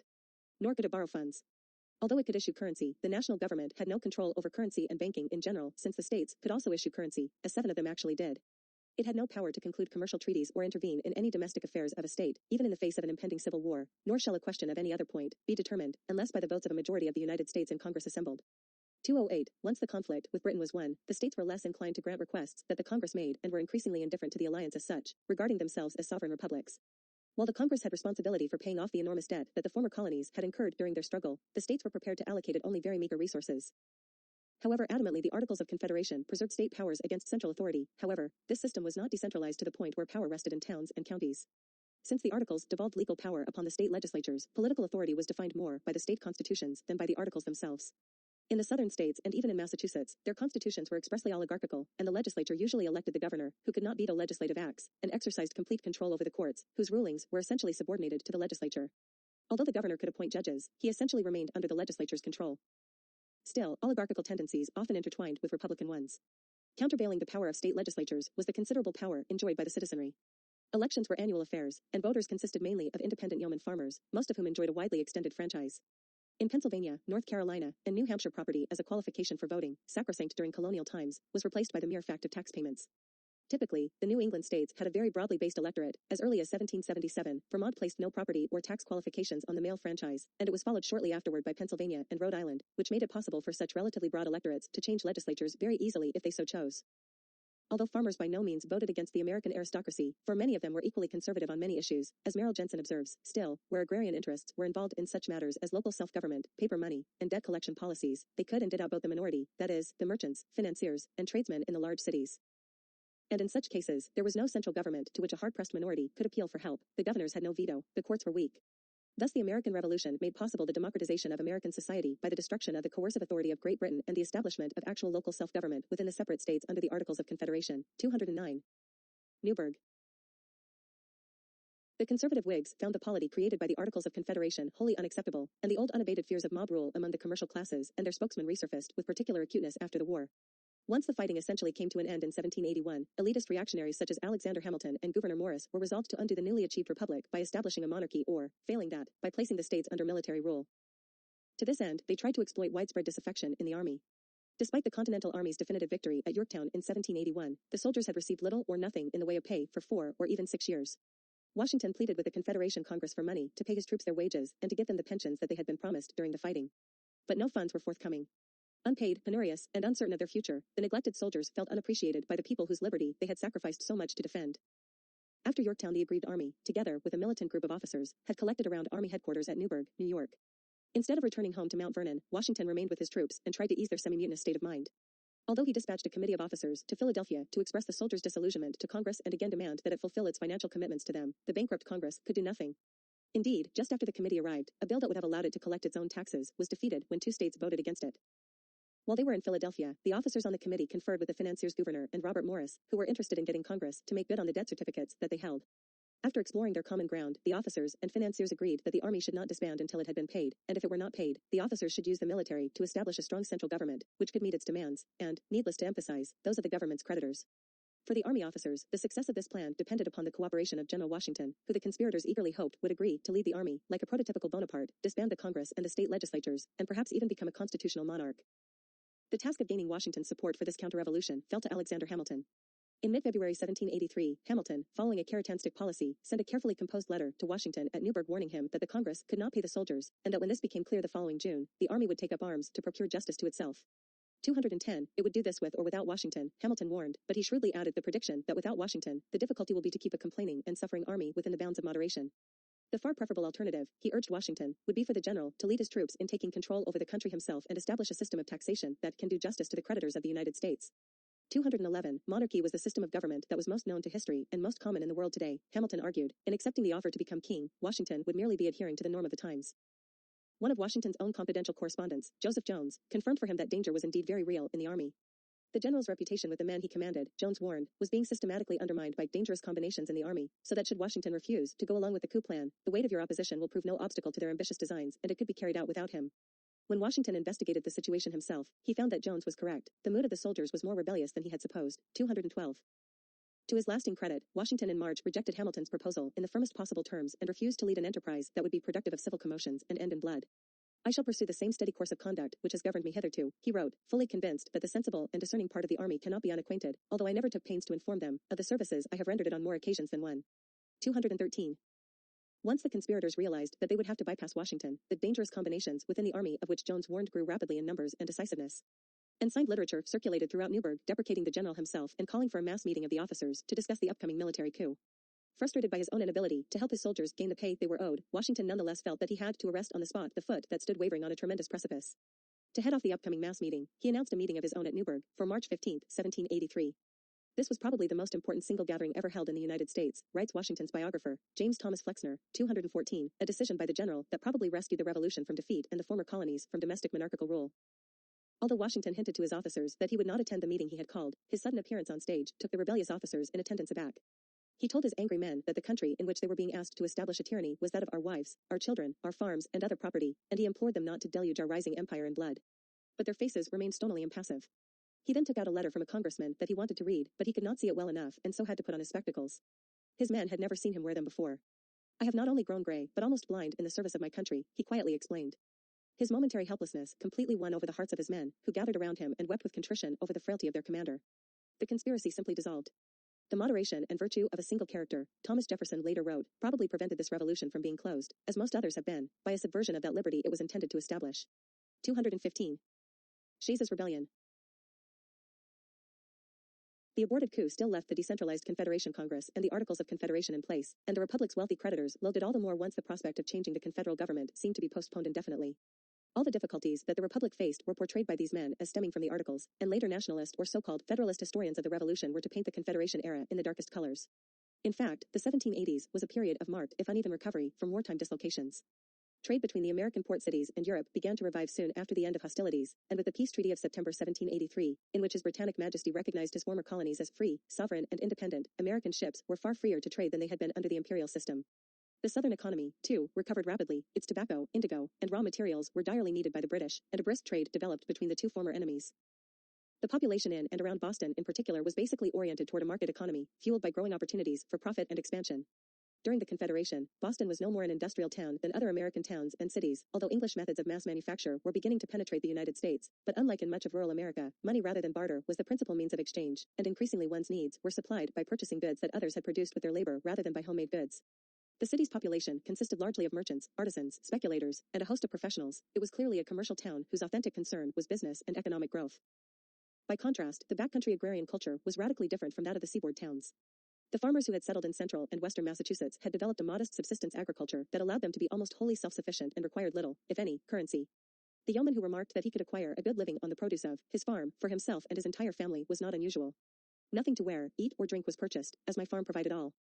216, such yeomen, to be sure, usually produced small crop surpluses for the market, which they took to shopkeepers in Deerfield and Northampton to exchange for glass, gunpowder, iron, medical supplies, and the like, but these transactions generally took the form of barter rather than monetary exchanges, in which foodstuffs and homespun cloth were traded off for items crafted by nearby artisans or in distant cities. In this respect, the household budget of a yeoman family in Whately, Massachusetts, described by David P. Satmary, was nearly autarchical. In 1784, 29-year-old farmer Paul Smith had 3 dependents and owned 56 acres of land, an ox, 2 cows, and 6 swine. To feed himself and his family for a full year, he needed roughly 60 bushels of flour, 500 pounds of pork, 200 pounds of beef, flax for making clothes, and small amounts of peas, turnips, potatoes, fruit, and carrots to round out his family's diet. In addition, he needed grain for seed to be planted the following year, another 16 bushels of corn to feed the cows, some grain to pay the cost of milling grain into flour, and about 5 tons of hay for the ox and the cows, 217. Moreover, Smith lived outside the market economy. He utilized only enough land to meet these immediate needs. Although he had the chance to grow more surplus crops for market, given his 56 acres of land, the labor of himself and his wife, and the close proximity of Whately to the Connecticut River, he generally used only the land and labor necessary for short-range requirements, 218. Such 18th-century New England yeomen, who farmed mainly to maintain themselves and their families in reasonable comfort, lacked any orientation toward commerce or innovation and followed very traditional customs they had inherited from their fathers. Cultivating only enough to meet his family's simple needs and enjoying freedom from servitude to others, the backcountry yeoman lived in a pre-market culture that fostered a strong sense of individuality, moral probity, and a sturdy willingness to defend his independence from outside commercial interlopers. This condition of near autarky, however, was not individualistic, rather it made for strong community interdependence. Although priding themselves on their autonomy, Murray observes, yeomen lived in a community-directed culture. During planting and harvesting, family and friends eased their backbreaking work. The independent status of yeomen, then, resulted in neither self-sufficiency nor a basically competitive society but led, rather, to cooperative, community-oriented interchanges, 219. In fact, the independence that the New England yeomanry enjoyed was itself a function of the cooperative social base from which it emerged. To barter homegrown goods and objects, to share tools and implements, to engage in common labor during harvesting time in a system of mutual aid, indeed, to help newcomers in barn raising, corn husking, log rolling, and the like, was the indispensable cement that bound scattered farmsteads into a united community. For better or worse, however, this culture could not resist the impact of the outside world. In the early 1780s, the market economy began to penetrate inland to central and western Massachusetts, slowly locking the yeoman culture in what Murray calls a chain of debt collections. The chain started abroad, when major English shippers to America demanded payment of the loans they had previously extended to Boston merchants. These shippers refused to accept anything but specie, that is, gold or silver coin, in payment, since paper currency had become virtually worthless. But specie was relatively rare among war-stricken Yankee merchants, making it extremely difficult for them to pay off debts. By demanding coinage in payment for their goods, English shippers placed an enormous burden on American merchants, who passed it on to traders along the Connecticut River, compelling them to demand specie on the loans they had made to retail shopkeepers in Deerfield and Northampton, 220. Standing at the end of this chain of debt collections, the yeomanry were now cajoled by local shopkeepers not only to purchase more goods than they had in the past, but to make all their payments and meet all their debts in money rather than barter. Since the farmers lacked money, the shopkeepers granted them short-term credit for their purchases. In time, many farmers became significantly indebted and could not pay off what they owed, least of all in specie, which was what everyone along the chain of debt collections demanded, and significantly lacked. By the late 1780s, this chain began seriously to jeopardize the traditional, basically independent way of life of the yeomen, who faced the loss of their farms to merchants and speculators in debt collections. With their creditors pressing them for specie, merchants and shopkeepers flooded the courts with suits demanding the repayment of their loans to farmers. Many farmers were dispossessed of their landholdings, cattle, implements, homes, and even furniture, valuables they had usually crafted with their own hands, and if the dispossessed goods of a yeoman were inadequate to pay his debts, he was likely to be imprisoned. Between August 1784 and August 1786, the docket of the Massachusetts Court of Common Pleas contained nearly 3,000 debt cases from Hampshire County alone, over 2.5 times more than in 1770 to 72. At least 31% of the county's male citizens over 16 years old were swept up into this wave of prosecutions, and comparable percentages can be cited for Essex, Bristol, and Berkshire counties. Nor was Massachusetts alone in the wave of prosecutions. Over a fifth of Connecticut taxpayers were hauled into court for indebtedness in 1786, and such cases were also numerous in New Hampshire and Vermont. As if to deepen the yeomanry's outrage, the Massachusetts General Court had biased the state's tax collection system toward the commercial classes of the seaboard towns, imposing the lion's share of the tax burden on land rather than on saleable stock. Needless to say, taxes, like debt payments, were generally demanded in specie. The yeomanry, many of whom were veterans who had been discharged from the army with paper currency, if they were paid at all, were placed in an intolerable position. Not only were they required to pay off impossible debts, but they were also being asked to carry the major tax burden of their respective states. Precisely because many of the farmers were veterans of the Revolution, they were hardly willing to sit by and allow city entrepreneurs to deprive them of their cherished lifeways. A spontaneous movement of resistance broke out among the yeomanry in which they began to replicate their behavior in opposition to the intolerable acts of March-June 1774, much to the consternation of the erstwhile Whigs, who had encouraged these very actions a decade earlier against the British. Calls now went out in town meetings throughout Massachusetts, Vermont, and New Hampshire for county conventions, which were chillingly redolent of the assemblies that had led to the Revolution a decade earlier. Initially, the assembly's demands were by no means revolutionary. In Massachusetts, they merely asked that the state issue paper money and, to provide debt relief, recognize goods as a legitimate form of debt payment. Nearly a third of all the towns in the state sent petitions to the General Court with such demands, while comparable actions were taken in Vermont and New Hampshire. The urban commercial elites adamantly resisted these peaceful petitions. Indeed, they arrogantly viewed them as appeals from an archaic rural world that lacked a full appreciation of the sanctity of contract and metallic wealth. Despite its legality, paper money was viewed by the puritanical urban elites as immoral by contrast with metallic specie, and they gallingly blamed the presumably improvident farmers for incurring the very debts they had actually been induced to accumulate by all the merchants along the chain of debt from Boston to the frontier. At the same time, financial speculators quickly bought up depreciating continentals, as the new American currency was called, from debt-pressed veterans at scandalously low prices, which in later times they redeemed at their par value, much to the outrage of the soldiers who had sold them for a mere pittance. Heavily influenced by the coastal elites, the state legislators also turned a deaf ear to the yeomanry's demands. In fact, state capitals such as Boston, Hartford, and Exeter, where most of the legislatures met, also doubled as major commercial centers, hence merchants and lawyers in Massachusetts, Connecticut, and New Hampshire were always physically present and well-positioned to influence state policy directly. Not surprisingly, state legislators tended to favor specie by persistently refusing to issue paper currency. Indeed, only Rhode Island exhibited any sensitivity to the yeomanry's needs by validating the use of non-metallic money. The continuing debt prosecutions and the indifference of state legislators to the plight of the farmers pushed the peaceful movement to violent rebellion. In the late summer of 1786, many Massachusetts yeoman farmers formed militias that systematically closed down courts throughout most of the state's inland areas. By calling themselves regulators, these armed farmers were invoking the menacing pre-revolutionary agrarian uprising of the Carolina backwoodsmen. To history, however, they came to be known as Shayites after Daniel Shays, a Revolutionary War veteran who was actually only one of several co-equal members of a Committee of the People for Hampshire County. In Vermont, Connecticut, and New Hampshire, the Shayite movement mainly took the form of undisciplined crowd actions, which were easily subdued by local militias composed of well-to-do people who assisted local police officials. But in Massachusetts, the rising took a serious, potentially revolutionary form. Not only were many of the Shayites in the state veterans of the Revolution, but some had even served as officers and knew how to plan and lead a sustained campaign. Daniel Shays himself had served as a captain, as had his fellow leaders Luke Day, Agrippa Wells, and Adam Wheeler, among others. The Massachusetts Shayites, in effect, were not undisciplined, ill-trained crowds, but rather disciplined, single-minded, and well-trained soldiers with able military leaders. Their militias, moreover, were organized along typically libertarian lines, structured around county committees, committees of the people, each of which assumed military leadership of the armed forces in every county and remained its highest military unit. Whether wisely or not, this structure obviated the need for a supreme command over the entire movement. Local militia committee leaders served more as chairpersons than as officers, and the agreement of the men was indispensable for every major decision and action. As Richard M. Brown has observed in his discussion of American agrarian rebellions, the protagonist of the backcountry rebellion rose from the people, but, unlike John Adams of the Patriot movement, for example, did not rise above them. 221, they drilled together on greens in front of taverns or in open spaces in the countryside, adopting an evergreen sprig as an insignia on their three-cornered hats, perhaps with no knowledge that the English levelers of the previous century had used the same symbol. The Shayites now formed their militias into well-organized platoons. Shrewdly selecting their targets and carefully coordinating their plans, they marched in regular order to courthouses and systematically closed them down. Their popularity was much too wide and their maneuvers too well planned to make it easy for local authorities to suppress them. In Worcester, the county militia refused to oppose them, while in Berkshire, Hampshire, Bristol, and Middlesex counties, many militiamen deserted to the rebels. The commercial strata on the seaboard and in the inland market towns responded to these developments with virtual hysteria, raising cries of anarchy and actually voicing appeals to replace the Commonwealth with a monarchy. The legislature, not without the aid of Samuel Adams, shamefully passed a riot act to prohibit any gathering that the authorities might view with suspicion, and even suspended habeas corpus, despite its sanctity in English common law. All of these attempts foundered. It was not until the wealthy strata of the state collected sizable contributions from their own kind to recruit what was little more than a mercenary army, made up partly of their personal servants, that the state could begin to offer serious resistance to the insurgents. Far from intimidating the Shayites, however, this mobilization by the upper classes served primarily to radicalize them. From what had started as a debt rebellion, Shayites now began to escalate their goals to broader and more threatening dimensions. Presumably with the purpose of taking complete control of the state government, various Shayite detachments united into an army numbering several thousand men and laid plans in January 1787 to capture the Confederation arsenal in Springfield, which would have provided them with 7,000 military muskets, 1,300 barrels of powder, and, very significantly, artillery with a good supply of shot and shell. Had the armory been taken, they would have become a formidable insurrectionary force, probably capable of capturing Boston. Armed with their old muskets and even wooden clubs, the Shayites, between January 21st and 24th, formed 3 separate companies along 3 approaches to Springfield. According to their carefully laid plans, the Berkshire County rebels were expected to attack the arsenal from the north on January 25th, in conjunction with the Worcester and Middlesex companies from the northeast, and the Hampshire Company from the west. On the day of the planned attack, Luke Day from the Hampshire Company decided on his own initiative to send an ultimatum to General William Shepherd's government forces, who were defending the arsenal, giving them 24 hours to lay down their arms. Day also sent a message to the 2 other companies, apprising them that he had postponed the date of the attack by 1 day to allow time for a reply from the arsenal. But this message was intercepted by Shepherd's men, and it never reached the other Shayite companies, which proceeded with the attack on the 25th as originally planned. Lacking the support of the Hampshire Company, the assault entirely miscarried. Columns of yeomen prematurely attacked the government forces, which raked artillery fire directly into their ranks.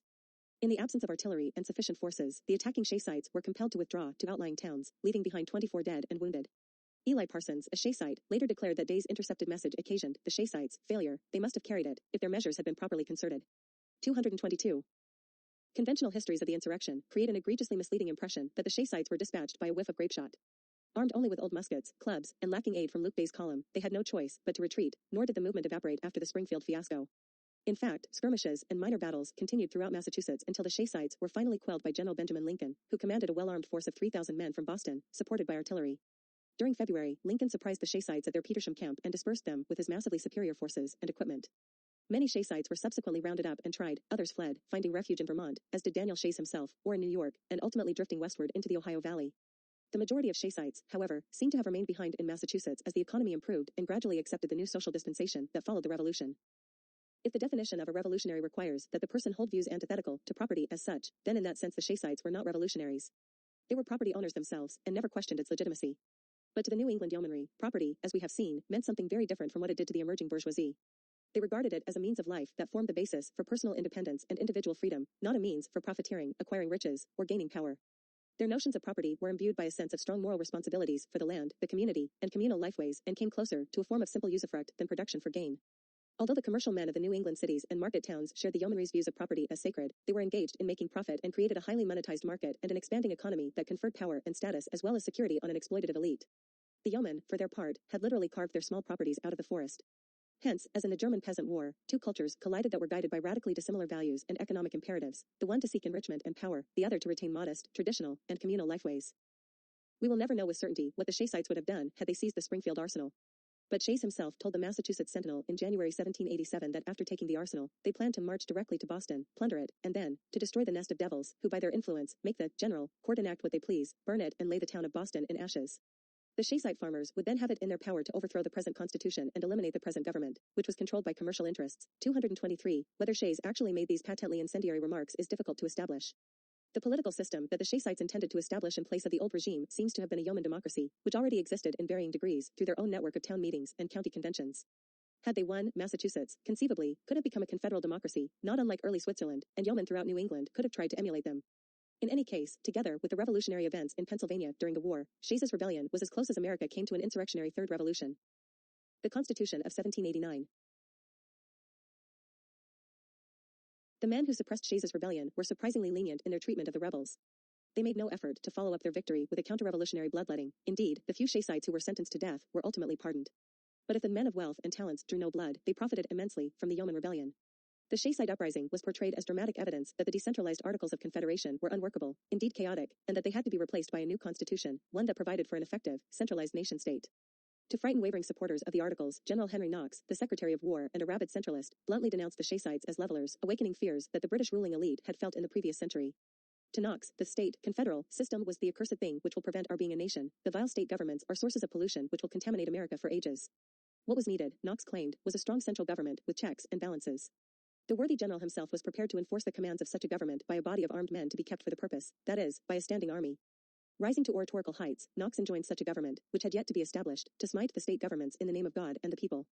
224. Edmund Randolph agreed that the chief danger, in the present situation, arises from the democratic parts of our state constitutions. It is a maxim, which I hold incontrovertible, that the powers of government exercised by the people swallows up the other branches. None of the constitutions have provided sufficient checks against the democracy. A Senate was necessary as a bulwark against evils that stem from the turbulence and follies of democracy. 225. The state constitutions that Knox and Randolph denounced so vigorously were, in fact, the only refuge for small farmers who were faced with crushing debts. Under the pressure of yeoman protests and near revolts, many state legislatures finally did pass laws delaying or suspending the collection of taxes and debts, and more than half of the 13 states issued paper money, making it possible for impoverished farmers to resolve their financial difficulties.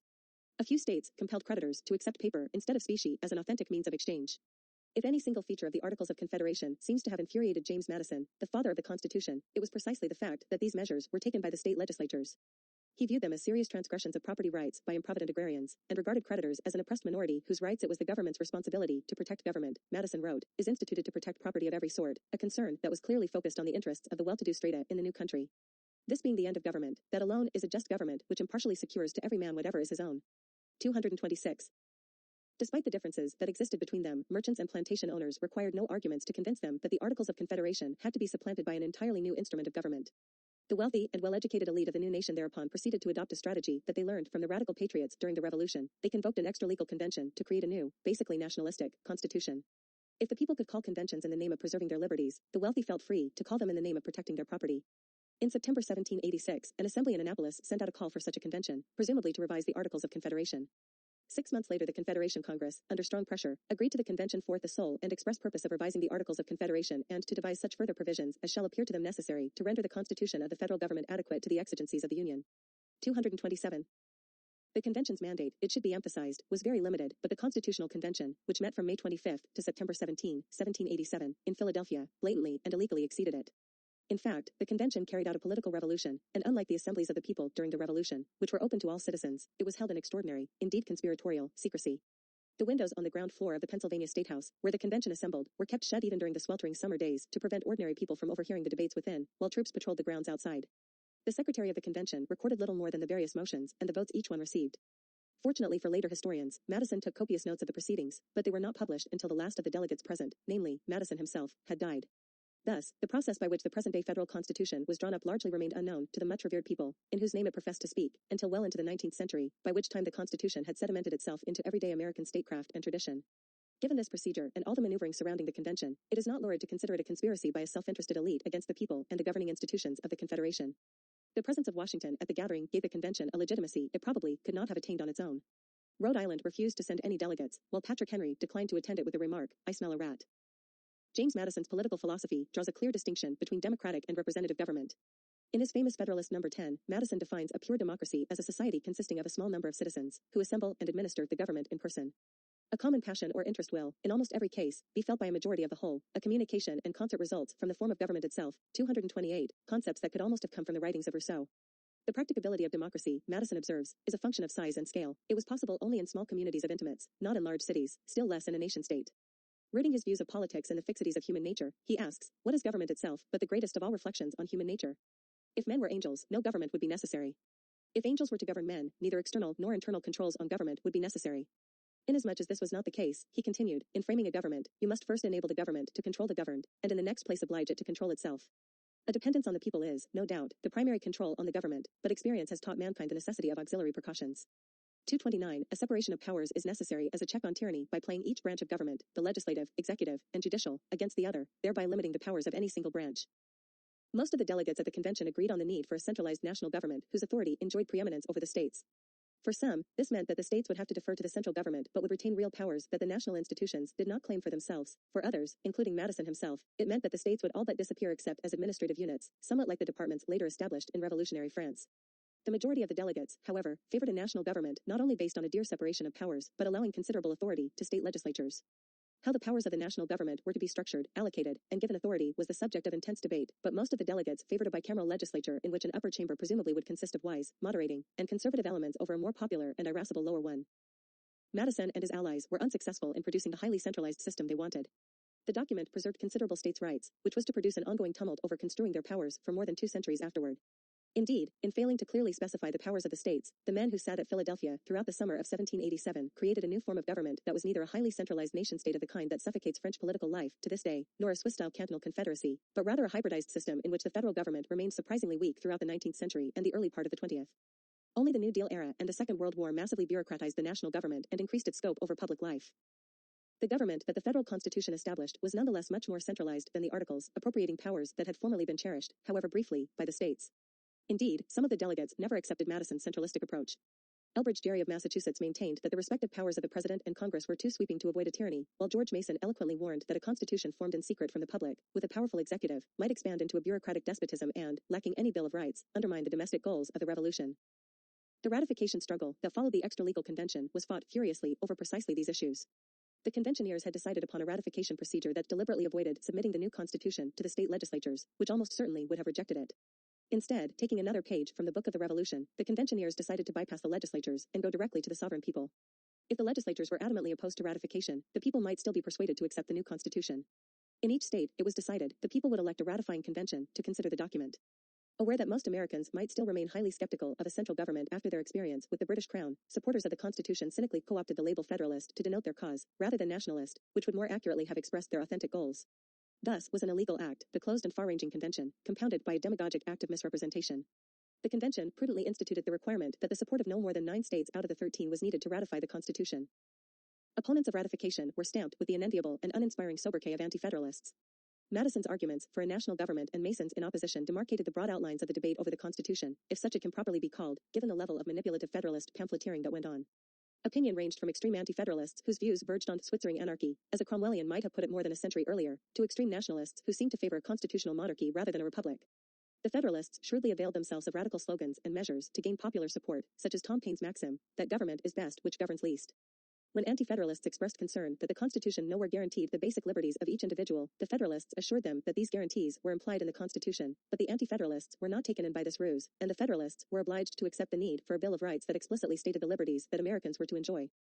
Elite and well-to-do sectors of the population mobilized in great force to support an instrument that clearly benefited them at the expense of the backcountry agrarians and urban poor. A powerful central government would be able to establish a sound, well-regulated currency, make international treaties that favored commerce, establish a transportation system that penetrated into the interior of the continent with its potentially inexhaustible riches in furs, forest goods, and cultivable land, and mobilize troops not only to deal with domestic unrest, but to wage expansionist territorial wars. But the economic considerations should not be overemphasized. The ratification debate, as a whole, seemed to be guided primarily by political concerns. Admittedly, many of the Federalists were men of substance, merchants, well-to-do artisans, patroon-like lords, and slave-owning planters, but furiously as the Federalist and anti-Federalist debate was waged among the elite strata of the country, it stirred surprisingly little passion among the so-called lower classes. An economic upswing in the late 1780s had quieted the rebellious agrarians who formerly united as Shayites and regulators, but now benefited from the country's relatively stable currency and Europe's need for grain. Indeed, the debate crossed many class lines.